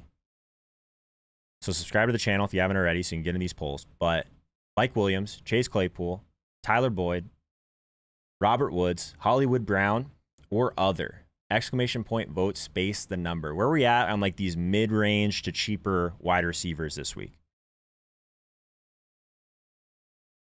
We got almost 900 people in here. Thank you guys so much for being here. We've already generated almost $350 for the Tagliere relief fund for his family. That's amazing, guys. Just absolutely blowing me away. Thank you so much for that. IME, in order to vote for Claypool, my man, you got to do exclamation point vote space the number. I know it's a pain, but that's how we're doing it. And then it keeps it on the screen, gets you guys involved. Matt Murphy says, like the video. That's my guy. Thank you so much, bro. Jake tells me I need to bully people into liking videos more. Not my style. Mike Williams, leading the way so far in the mid-range. Big Mike. That role has been pretty absurd so far this year. I'll give you that.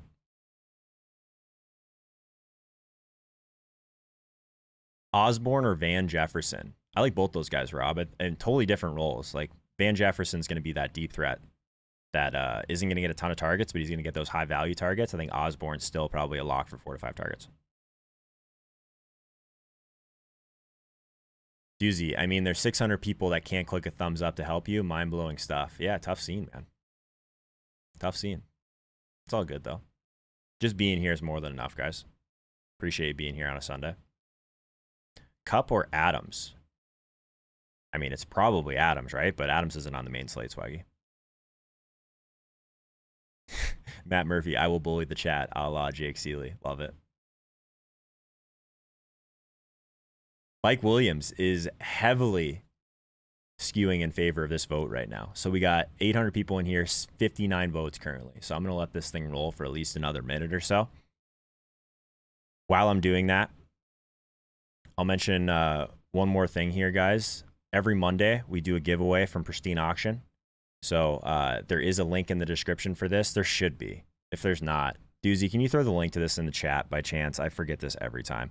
But if you go to Pristine Auction at this link, you will register with code Holka. It's free to register. This is a completely free contest. It'll take you less than 30 seconds to enter.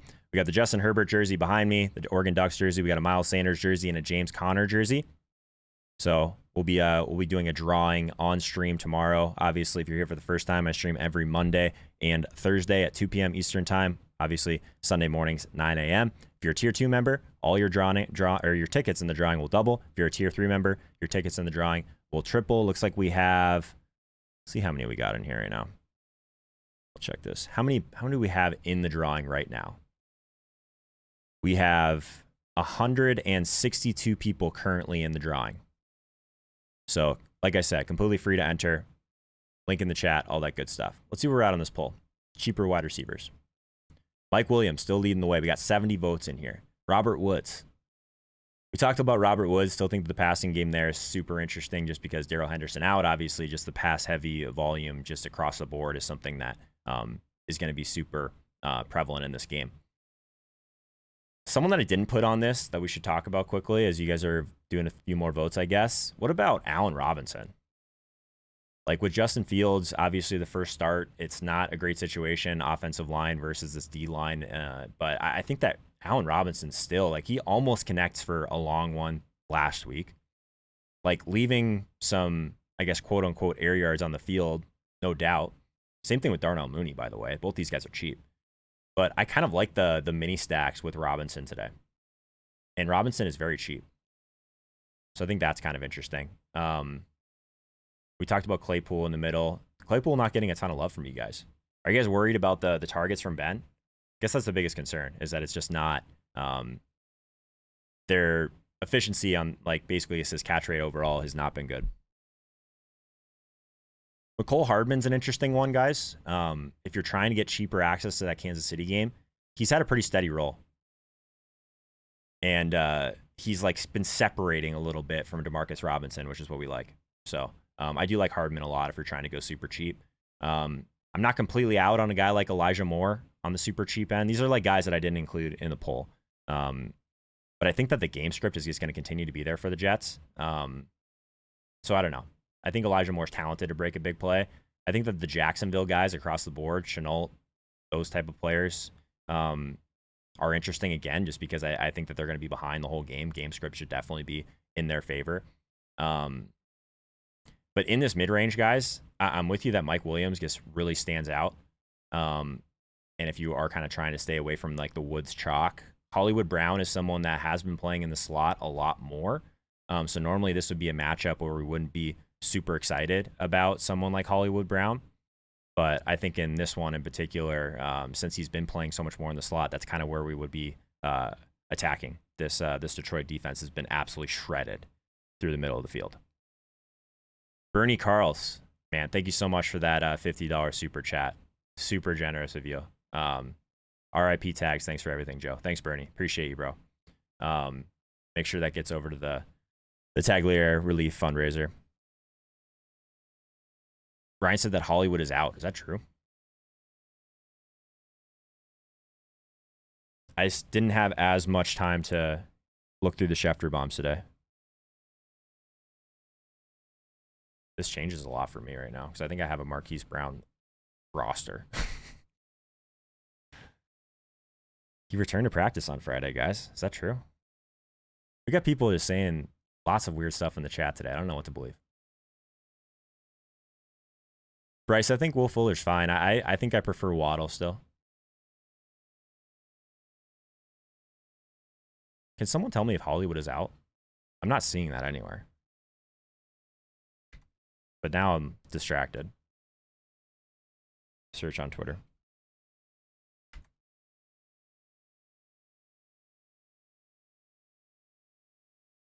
I don't see this, guys. Does anyone?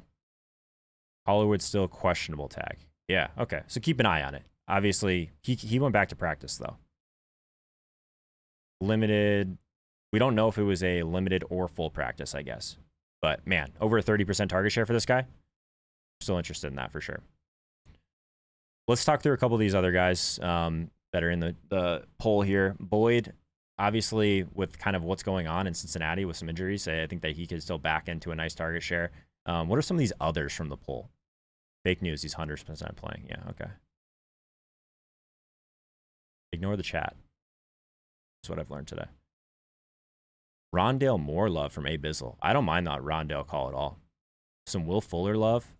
Everyone wants to play Will Fuller today? Phil, I just saw your super chat, by the way, man. Thank you so much for that $10. One of the good guys, no doubt.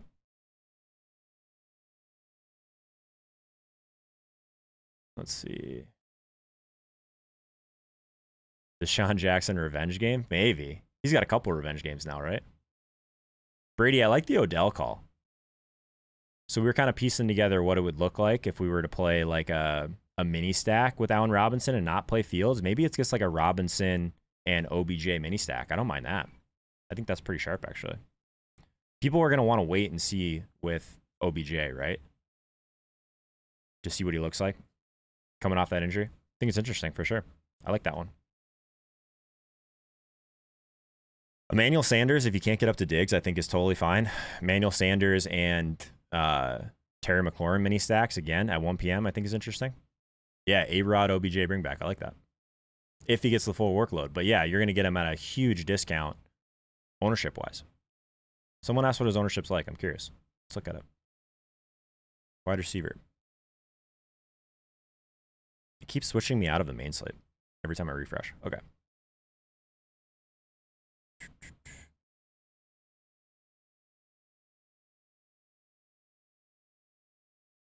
Bring me to the main slate. There we go. Okay. Wide receiver. Odell. We're going to scroll. And we're going to scroll some more. Odell currently projecting at 3%. Okay. So we got Odell, Emmanuel Sanders down here, Nicole Hardman down here, Juju Smith-Schuster down here. There's some nice leverage options. Jacoby Myers at 1%. Quentin Cephas' role has been a lot better. He's 5,300 and good game script, I would imagine, against Baltimore. His defense is not the best right now. Van Jefferson.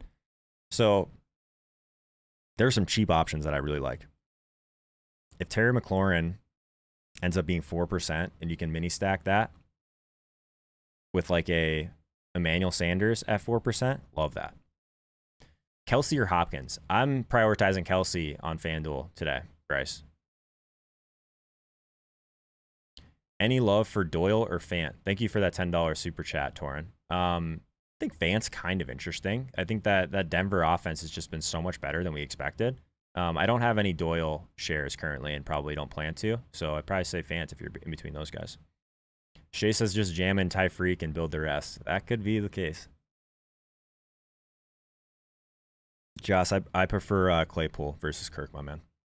CEH or Madison. I'm actively trying not to play either of those guys, but if they make the lineup work that you're really trying to get to, I think it's fine. CEH's usage has been okay.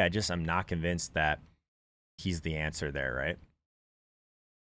He's a little bit more expensive on FanDuel also, so I don't have to make as tough a decision. Ravens bleeding points to tight end ones early this year, but they did have Kelsey and Waller. Yeah, you have to take into effect it's been 2 weeks, right? Who did they just play? Yeah, I'm with you. I think Cephas is reasonable, Malik. Yeah. Lockett or Godwin? I prefer Godwin. Yeah, but I like both those guys. I love that Minnesota and Seattle game. Miles Sanders or Tyson Williams? I think it's a great spot for Tyson. At some point, they have to realize that he is the most talented running back in that backfield, right? Let's close this poll. Let's move over to tight end, and I want to make sure we have enough time to go through some stacks and build some more lineups here at the end. So let's go tight end quickly. So the tight end position. This is a sub-only vote. Subscribe to the channel. Toss a like on this video while you're there. We have 364 likes. We've had about 800 people this whole time. So half of you guys hate fun, apparently. Top tight end, Kelsey, Waller, Hawkinson, Pitts, or other. Exclamation point, vote space, and the number to place your vote. We got King in the chat. Godwin or Diggs, RIP tags. Thank you so much for that donation, my man. Diggs for me. That one's really close. And I do love Godwin this week, but I don't know. I think I'm on Diggs, even in a vacuum. If that burns me, I'll live with it.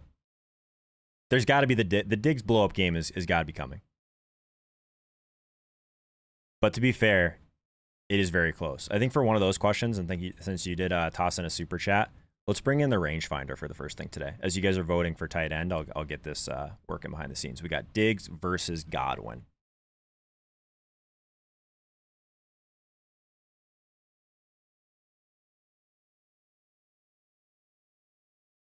All right.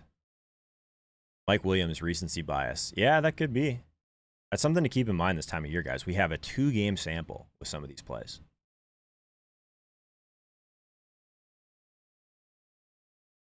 A lot of Hawkinson love in the chat right now. Only 39 votes, but let's I want to show you guys something quickly. So the rangefinder over at Run the Sims, this is something that I'm using. I want to use a little bit more on stream just for these 1v1s because I think it doesn't always tell the story. So a little bit more expensive for Stephon Diggs. The win rate is slightly in favor of Chris Godwin. Hang on, let's I gotta stretch this out a little bit so you guys can see it. There we go. I want you guys to see the numbers on the far side. So the 90th percentile outcome is almost the same for these guys. It's a very, very similar. Like looking at this graph, guys, like the Godwin versus Diggs thing is just so close.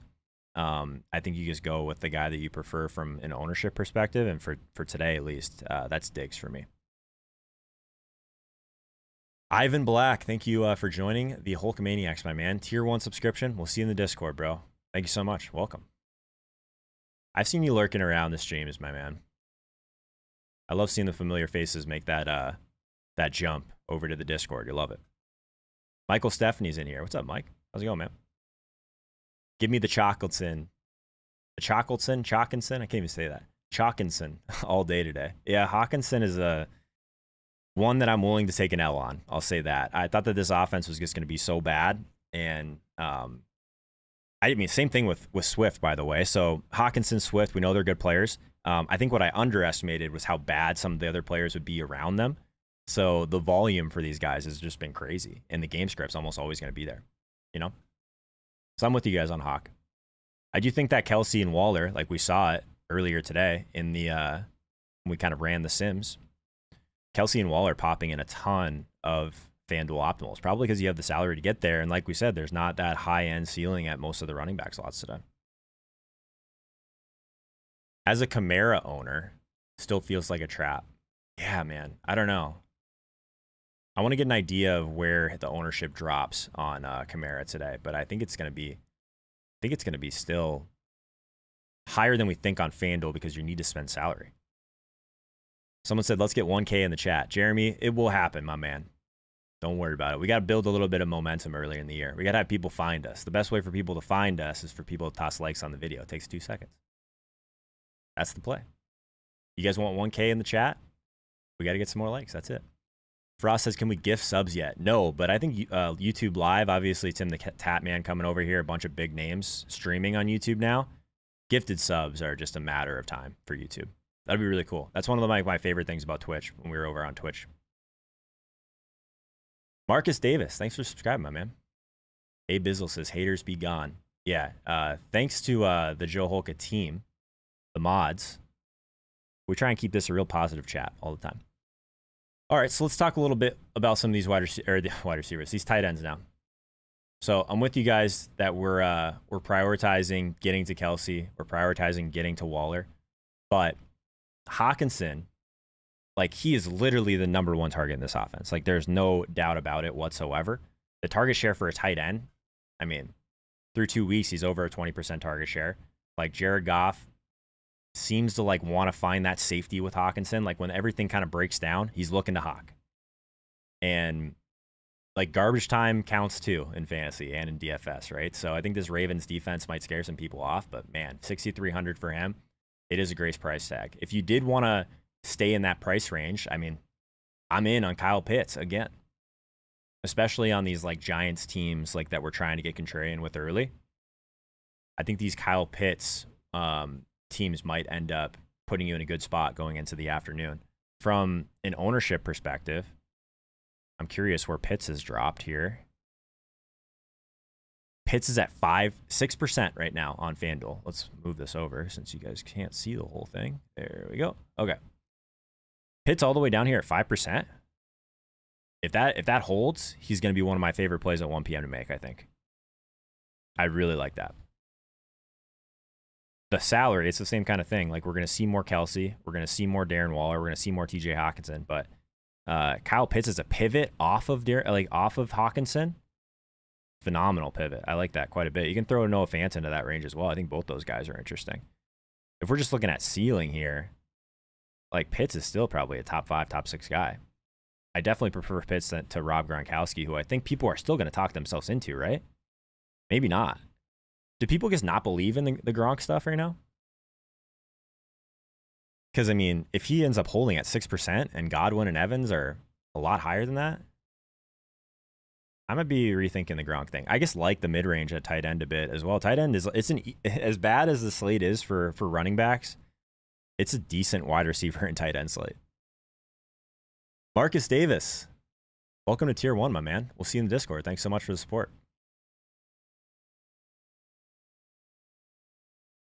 Love it, man. What else we got here? So Tyler Higby for significantly cheaper, right? He's 5,500 in this high-flying game. He's still going to be owned, but not much has changed. Like last week, obviously, he comes out, just has one target. Everyone's upset.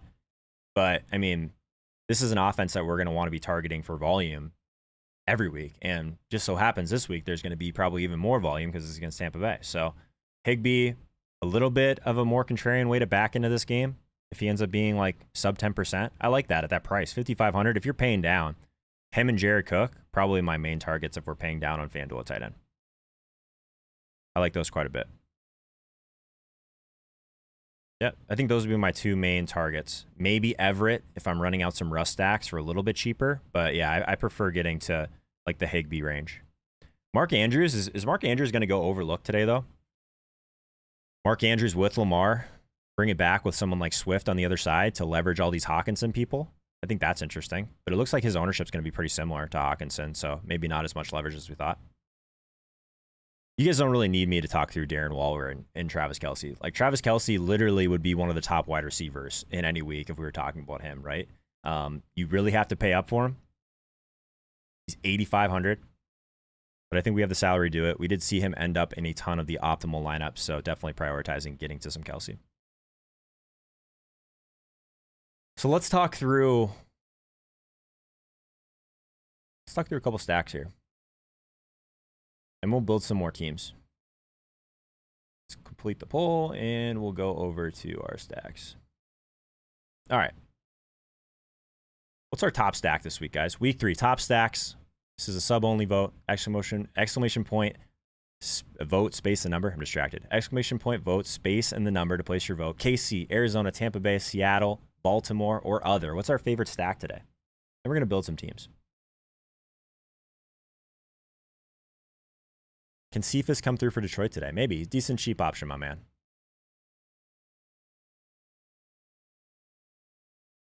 Full PPR, Madison or Hollywood? I think you just got to take the touches with Madison, my man. But I do love Hollywood today. It's close. Cordero going big. Yeah, I can't pull the trigger on the Cordero Patterson thing. Am I flexing a tight end today? Probably not, Blake. I don't do that very often. I think in the smaller field contests that I'm focused on, it's not the best strategy overall. Where are we at on stacks? No Arizona people so far. Not one person stacking the Cardinals today. Interesting. Make sure you guys check out the Tiltspace, by the way, over on the ETR channel. I'll be live with Peter Overzet, Michael Leone, 6 p.m. Eastern time over there. We'll be going through our higher stakes teams and hopefully not tilting, but probably tilting. But come join us for that. It's a fun show. Not one Arizona vote. A lot of Seattle love. A lot of Baltimore love so far. I'm gonna shout out some new subscribers since apparently you guys want in on these polls, which I love, man. Appreciate it. Looks like Todd Eldridge. What's up, man? Welcome in. Trevor L. R. Brian Brown. Rushman. Marcus Davis. Admiral Boom. Lunelli. I hope I said that right. Some new subscribers. Dewey. Eric Sandler. Brian Green. Anthony Bruno. Larry Lowe. Matt Giraldi. Appreciate you guys. Welcome in. Welcome in. Let's get some more votes here, guys. We got 750 people in here. Let's get a pulse on where we're at. Let's see where the others are at, because we got a lot of others in the chat right now. Charger stack. Interesting. Matt Murphy. He's on Fields and Mooney. Interesting. Think Mooney's healthy, huh? What else? We got Kyler. Interesting. Matt's on Kyler. So Matt's on Kyler, but didn't vote for... Oh, maybe he did. We got one vote for Arizona. Maybe that was Matt. Kyler and Rondale bring back with Marvin. I've heard worse ideas, Kip. It's going to leave you a ton of salary. Nuke dealing with ribs. Nuke's fine, guys. I just prefer Tyreek today. Minnesota stack for Tumbleweed. With Cousins. That'll be unique for sure. Love Arizona skinny stacks, but love naked Kyler more. I don't play a ton of naked quarterbacks, Bizzle. I think you're giving up a decent amount of ceiling, especially for the expensive guys. Jay Gardy, thank you so much for that $4.99 super chat, my man. That's going straight to the Tagliere family fund. So appreciate you, dude. A Bizzle voted for the Arizona stack. No, love it. Okay, interesting. A lot of Seattle love. Who we stacking with Russ then? Juju or Claypool in the flex? I prefer Claypool, personally. What app am I using for projected ownership? I use Run the Sims, my man. Run the Sims is the tools that I'm using to build my lineups, including ownership. Lamar, Brown, Andrews bring back with Swift. I love that, Megan. Yeah. I think Swift is a phenomenal play today. Tag strong, my man. Yep. Detroit mini stack Goff and Hawkinson? Maybe. I just don't think that Goff has enough ceiling. Sutton and Mike Williams for Keenan Allen. Is that a trade that you're considering, my man? Sure. I'd do that to get Keenan Allen, probably. I don't know. I'm a little bit off of the season-long mindset this morning, my man. Forgive me on that. Chris Carson has the TDs today. Great leverage spot for him, Marcus, if you feel that way.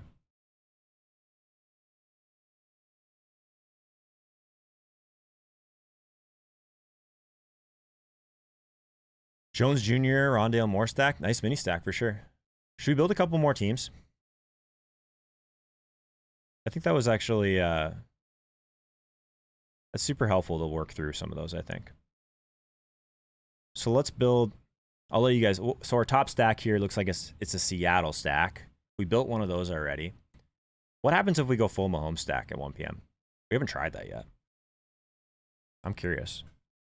If we go Mahomes double, we could even go Mahomes triple to see what it looks like with the McColl. Can you build a Cousins team for late swap? Yeah, I'll do that next, Ross. No problem. Knock 'em or lock 'em. Antonio Gibson or Madison. Price matters for sure. If you need it, Madison's fine. I do like the Gibson play today, though. I'll say that. Thank you so much for that $5 super chat, man. So who do we want as our bring back here? I think that if we go full, I don't think we're going to have the salary to go to Eckler here. We could go Mike on the other side, which is going to be pretty chalky. So we'll have to figure out. I guess this would be the opposite of trying to get super contrarian early. 6K for Mike. I think that's reasonable. In order to do that, we're going to have to find someone on the cheaper side at running back for sure. So we got Tyson down here. Let's go ahead and I'm just going to keep throwing Cincinnati in just because it's the easiest thing to visualize this. So we still have 6,400 left per player, but we need some 4 p.m. exposure here. So could go with someone like Kenyon Drake at 5,700, super cheap. Could go with one of these Denver guys, 5,800 for Javonte. I'm not as interested in like the Leonard Fournette, Ronald Jones experience, but Sony at 5,700. For a team like this, though, I'm not playing Madison. I'll tell you guys that for a fact. And Carson's probably too expensive for this build. So if we're playing, think about it this way, guys. How does this Patrick Mahomes lineup win us all the money today? Any ideas? What's the leverage in the afternoon? What do we need to go right in the afternoon? It's this Tampa Bay and Rams game needs to go sideways, right? So to me, this is a great Sony team. If this game goes completely sideways, it's a horrible matchup against this Tampa Bay defense, so no one's going to play Sony Michel. If you're, I guess, opposed to doing that, maybe it's someone like Van Jefferson in the flex here for a super cheap price point. We can leave that in for now. But let's go with Sony because we need to get different with this, guys. There's going to be a ton of chalk here. So we could go Sony. We could also go Kenyon Drake. Someone mentioned in the chat, which I don't hate. Kenyon Drake is 57. Sony is 57. It's the same price. So either one, whatever you prefer. So let's see what else we have at, if we wanted to play a more contrarian running back early. I do like the Jonathan Taylor at 7K, which we talked about. We could just play Joe Mixon with Cincinnati, but I think he's going to have some steam to him. Tyson at 6,400. Gibson at 6,100. It is interesting, but I think we still need to focus on being different at 4 p.m. So let's just throw in Javonte for now. That leaves us 7,800 in the flex. So we could go with someone like Chris Carson here. Again, how does this Patrick Mahomes lineup go well? Or I guess go well for us here. The Seattle-Minnesota game is different than we all think. The Tampa Bay-LA Rams game is different than all we think. Sony, Chris Carson, all the leverage, right? If the Mahomes game goes completely nuclear and you have the Mahomes double, triple, whatever it is, the way this lineup wins is if these other games fail, right? So that's how I want you guys to think through when you're building. It's not just, I like this stack, I like these one-offs around it, enter. No, that's not how we do this. So in the inverse, we wanted to build a Cousins team for Frost. Let's do that next. So we'll go Cousins. This will be a team where we fade Madison as well. So maybe we'll go like a Cousins double with Thielen, with Jefferson. We'll bring it back with DK on the other side. Something like that. We'll throw in our cheap placeholder defense. Again, these are not lineups that I would recommend just throwing into tournaments, guys. This is like just something we're building on the fly here as a group so you can guys get an idea of how I'm piecing things together. So we have the leverage off of Madison. So early on, if we wanted to play someone like Saquon on a team like this, I think it's probably okay. Maybe we go Kyle Pitts mini stack with Saquon, which I really like. So something like this. So that leaves us with a lot of flexibility still. So I wonder, is this enough salary to get to Jonathan Taylor and A.J. Brown? It is. So I like that quite a bit. Even though obviously you're going to have a decent amount of salary to work with here. You can always upgrade your defense to something else. But we got our contrarian A.J. Brown to Jonathan Taylor, hopefully mini stack. We got our Saquon to Kyle Pitts, early mini stack. And then we got our Cousins triple with DK on the other side. I like this. And then obviously you can upgrade your defense to whatever you want. What do you think of that one, Frost? Interesting, at least. Creative thinker as a Cousins team. How'd you build yours? Edwards-Helaire or James White? Edwards-Helaire for me. Define if you hit in the morning. Okay, that's a good question. So let's talk about what some of the chalk is going to be early. So the early chalk plays that we have to think through. I think that Fields is going to be one of the more popular quarterbacks if you're trying to save. But Saquon's going to be popular. I think that there's going to be a decent amount of people that are paying up. So if Kelsey and Waller both don't completely go crazy, like that would be, I would imagine, a failure situation where I'd probably be late swapping through a little bit. I think Tyreek's still going to be popular. Like it's basically it's this Chargers and KC game.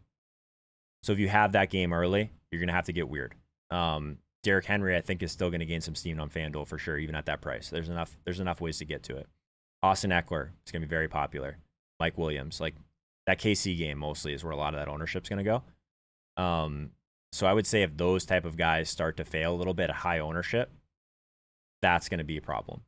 And if we're just looking at leverage, guys like Allen Robinson and Darnell Mooney, those type of plays with your field stacks, if that fails, yeah, you got to get weird the rest of the way. If you have a Terry McLaurin, Emmanuel Sanders mini stack that we've talked about a bunch today, if that fails, yes, you're going to have to get different. DeAndre Swift with Mark Andrews, those type of like contrarian mini stacks at 1 p.m. If you have a failure there with all the chalk coming from these two important games later, those are situations where you can late swap. We'll talk through late swap a lot more in Discord going forward as well for tier 2 and tier 3. So definitely be on the lookout for that stuff too. What about the Chargers defense's leverage? That's a great way to get different also, Rob. So these popular games early, it's playing the defense in those. I would say that the Chargers would not be one that I would be on in particular, but I love the idea of playing either the Tampa Bay or the Rams defense. There's means tons of pass attempts in that game. I love the idea of playing even the Seattle or Minnesota defense. A ton of pass attempts in that game. I actually think that if you want to go just 4 p.m. defense, like talk through those ones. Like what about like the Las Vegas defense against the Dolphins? Like this defensive line used to be one that would just completely sit back. They've been pressuring a little bit more this year. And the Miami offensive line has been horrendous. So I like that. Denver. Their defenses look pretty good this year as well. And I mean, Zach Wilson really hasn't shown us anything. So I think there's some really good defense options at the 4 p.m. slate as well. So I like to leave defense open. It's kind of similar to quarterback in the perfect world. Because if you're completely wrong at 1 p.m., then you can just basically pivot to what you think is going to be the lowest owned of those. Does that make sense? Let's build a Diggs team. I haven't built one of these yet. Before we do that, though, guys, let's do a quick refresh on the Listener League. See where we're at.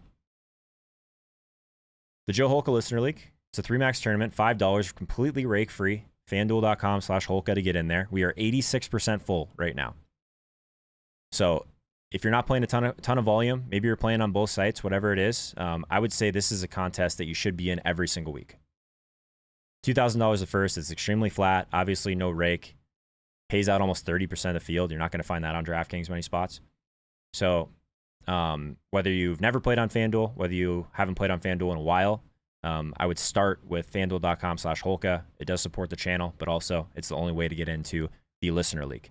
I don't know what this lineup is in here. I think this might have been one of the Tiltspace or one of the guest lineups. I'll have to check that. But let's build the Diggs team.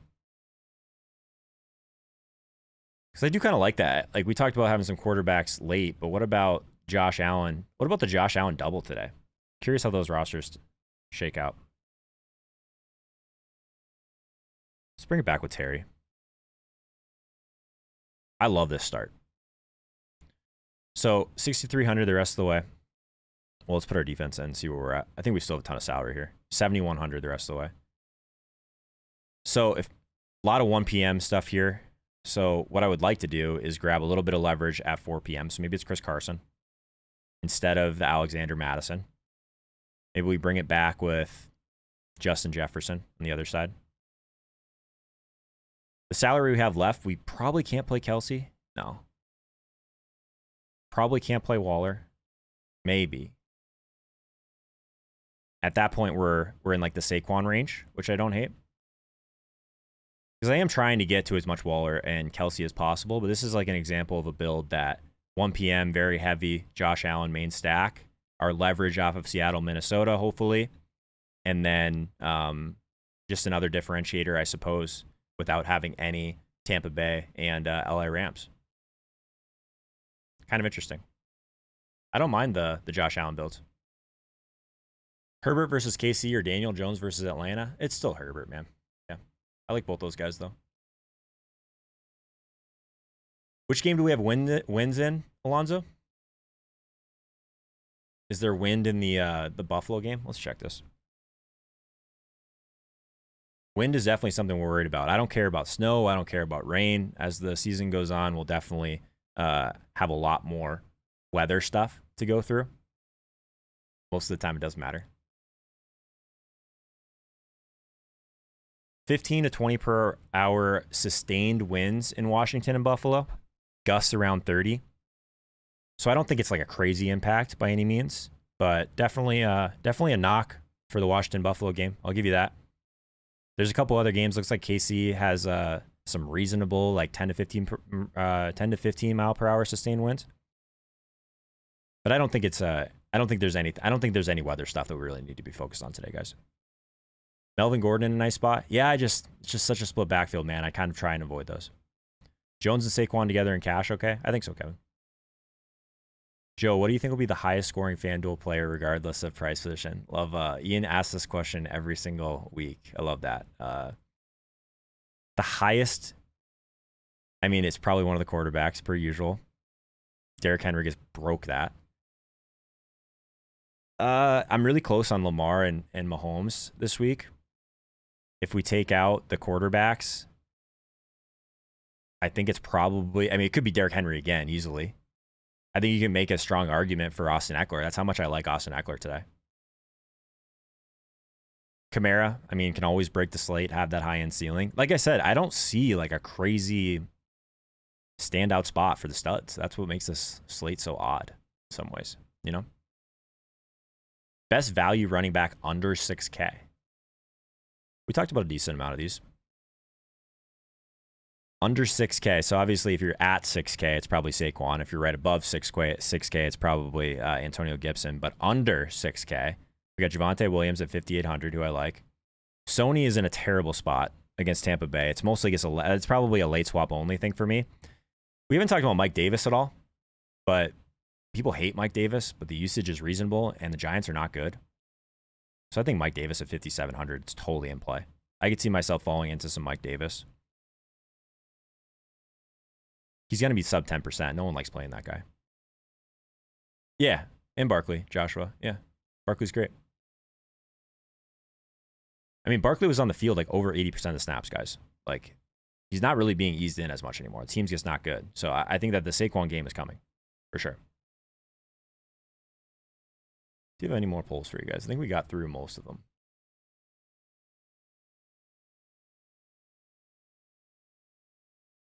I think we did. Appreciate you answering my same question every week. It's all good, man. It's kind of a fun one. Did you guys see this Herbert jersey? Hang on. Let's zoom in on it. I have still way too much fun with this. So that is the Herbert Oregon Ducks jersey that we pulled out of the mystery box this week. So if you want a chance to win it, pretty easy to do. Doozies, someone, please put this link in the chat. Actually, I can do it. I literally have it right here. I'm going to spam this in the chat right now.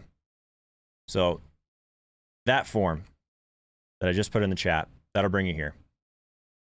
Takes like literally 30 seconds. You register at Pristine Auction, this link, use code Holka, it's free. Justin Herbert, Oregon Ducks jersey, Miles Sanders, James Conner. If you're a tier 2 member, you get your tickets doubled. If you're a tier 3 member, you get your tickets tripled. There's 167 people into these drawings currently, so you actually have a really solid chance overall of winning one of these. All you have to do is register at Pristine Auction with my code to be eligible. Or if you've done it in the past, like I'm sure some of you guys have been with us for a lot of this, super easy. So, cool jersey. Threw the Saquon jersey back up this week, though, since he was going to be a key topic of conversation. Someone says Steelers stack for all the money. Yeah, how do we feel about Ben? I'm sure most people probably feel a little bit uncomfortable about it. Literally pouring in the rest of my coffee into my my Ember mug right now. Edmonds or Pollard? Pollard's still a really tough guy to start, man. It's got to be Edmonds. I like the spot for Edmonds, actually. We didn't talk about him at all. Against Jacksonville? Love it. Best cheap quarterback? It's either Fields or Danny Dimes, my man. It's basically just like which guy you prefer at ownership. Rondale over D-Hop? That can't be right, Ryan. You're not sitting Nuke for Rondale. Davis, Pollard, or Pollard? Davis. Stolen Fawn, $5 super chat. Thank you so much, man. Sutton, Madison, or Sermon? Madison. Yeah. I think that he's still going to get a decent amount of run. What's my take on Najee? Najee is someone that no one has been talking about. I don't hate it. He's 7,500. So in a week where in that range, I think there are better options for cheaper. I still prefer Jonathan Taylor. But if we're talking through Najee at 10%, I think I still prefer DeAndre Swift. I still prefer Terry McLaurin. I still prefer Allen Robinson in that range. But yeah, maybe Najee ends up getting squeezed. I don't hate that, man. Tournament play. Davis, Pollard, or Drake? Probably still Davis. Drake close behind. Best Pitt wide receiver to start. I'm on Claypool today, KX. Madison or Montgomery? That's an interesting one. I guess struggle because this Chicago offensive line has just looked so bad.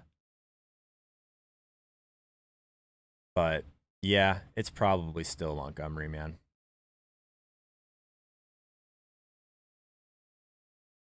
Yeah, it's really close though. Higgins going to be a sleeper since OBJ is back. OBJ is not going to be popular, I don't think, man. So, Joe, my thoughts on Nako Kyler, because I can see him running for 2 TDs and throwing for 1. Yeah, at that point, you don't really want to have the nuke in your lineup for that type of salary. I get what you mean, Abizzle, and especially on a slate where there's not a ton of like guaranteed, I think, high-end, even raw points. I get it. Oh, and by the way, I see that like literally 15 of you guys just registered for the Pristine Auction drawing. So thanks so much for doing that, guys. Awesome. Hope one of you guys takes home that jersey. Jones Jr. or Rondale Moore? And no worries on the non-DFS, man. I just want to answer as many questions as I can. Thank you for that super chat. I know you had a big donation for tags earlier, so I appreciate you, man. Let's take a peek at that in the... So the ones that I think are this close, I like to use the rangefinder for it. So let's move over quickly. I'll show you guys what I'm talking about here. Let's go to rangefinder. You said full PPR, okay? And we got Rondale. And then who's the other one? We had Jones Jr. Yeah. Marvin. See where we're at here. The reason I like this is I like to visually see if there's like a big difference in like where their floor and ceiling is. Yeah, so like, man, pretty significantly Marvin Jones in this one, man. Maybe I'm in my brain. This is why I like to look at this. Maybe I'm in my brain. I'm valuing Rondale more than I should. But the game script should be in Marvin Jones's favor. He knows the offense. He's like the one guy that Lawrence has looked comfortable with. Yeah, so I think it's pretty easy, man. Punt defense options from Joe Smith. That's a good one, man. Let's go through some defenses that we like here. So I'm not opposed to playing the Bengals. We've been talking about them all day. They're so cheap. I think that's interesting. I like the defenses in the high-flying games at 4 p.m. But as far as punts, I think that Buffalo against Washington is interesting, but they're expensive. Maybe the Jets against Denver, but I just don't see Teddy making a ton of mistakes in that one. Maybe Atlanta against the Giants at 3,500. But I think at that point, probably just prefer Cincy against Ben. I think those are the main ones. Yeah. Those are the main punts. Punt tight end. Yeah, I think it's Higby. It's like the cheapest one I probably would go to. Yeah.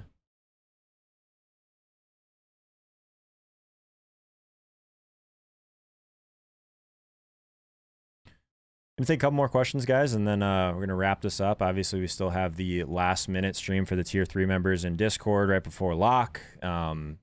Definitely, if you're here for the first time, I'd love it if you subscribe to the channel, toss a like on this video, all that good stuff. But the main thing today, guys, I don't care if you do one thing the rest of the day before lock. Take 5 minutes out of your roster building process. Support the Tagliere family. 291,000 raised already. Obviously, everything on this stream is going to go towards this. We just hit over 300K for tags. Just amazing, man. So sad. If you're just coming along, I guess, for this midway through the stream, go back to the very beginning of the stream. Told a story about tags. Obviously, he was a good friend of mine in the industry. Really feel for Tabby. It's been a really tough couple days, so I'm glad we kind of got through this. It was not an easy morning overall, but let's do it for tags today. Let's take something down as a group. I would be shocked. We're going to see some people win some tournaments today, and people are just going to be throwing more money at this this GoFundMe. And I think it's a great cause. So I'm going to take a few more questions, leave this up here. There's a link in the description for this, guys. Very cool. We got over, looks like almost 7,000 people have donated to this so far. PPR, Devonta Smith, OBJ, or Kareem Hunt. If season long, I'm like way less likely to take a super big stand on a guy that's coming off of injury. So it's probably Devonta Smith for me. I think it's not a great spot for Kareem Hunt. Herbert stacks, can you leave off Eckler to be different? Absolutely. Cook being out, who should start in my flex? Patterson, Williams, Claypool, or Rondale? I think I prefer Claypool in that. Maybe Javonte. Do I like Jamar Chase today? I think him and Boyd are both in play. Yep. Especially since now we saw that Mixon has gained a little bit of steam ownership-wise. Yeah.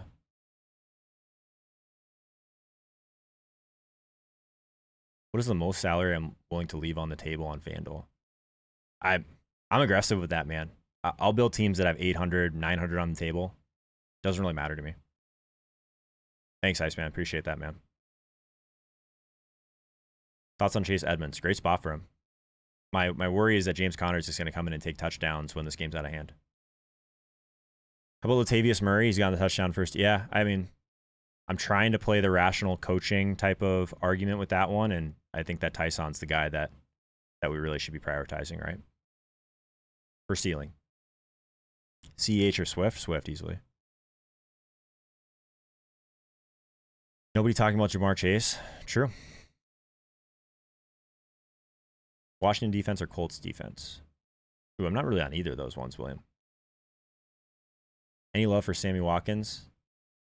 Yeah, I mean, my concern is the same as some of these other games. Like, if that game gets out of hand, the passing game is a little bit scary. I just prefer, I prefer going to Andrews or Hollywood, obviously. But yeah, if you think that if you got a strong read on Watkins, it'll kind of differentiate your Lamar stacks for sure, which is good. Swaggy, thank you so much for that donation, my man. You're the best. 5K wide receiver today. We went through a bunch of kind of cheaper wide receiver options.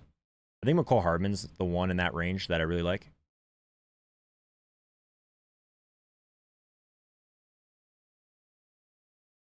Sheldon, I wish someone would answer me. Let's see. Did I miss yours? I don't know if D-Hop is worth the wit. Was that your question? D-Hop? D-Hop or Rondale Moore? No, man. I said I answered that one before. I'm not sitting Nuke for Rondale Moore under any circumstances. Daniel Jones or Justin Fields? That is the question of the day, my man. I prefer probably Justin Fields just because I'm so high in tournaments on Allen Robinson, but it's not a strong feeling either way. All right, guys, I'm going to go ahead and wrap this for now. Appreciate all you guys. Get in the listener league, fanduel.com/Holka. That thing will fill today. I'm very confident in that. Rake free contest, so definitely check that out. Subscribe to the channel, toss a like on this video, all that good stuff. Get in the drawing for the Justin Herbert jersey and the other ones that we have from Pristine Auction. If you're interested in any of the tools we showed on the show today, it is at runthesims.com/Holka. Get in there. RIP Tags. Love you, brother. We'll see you soon.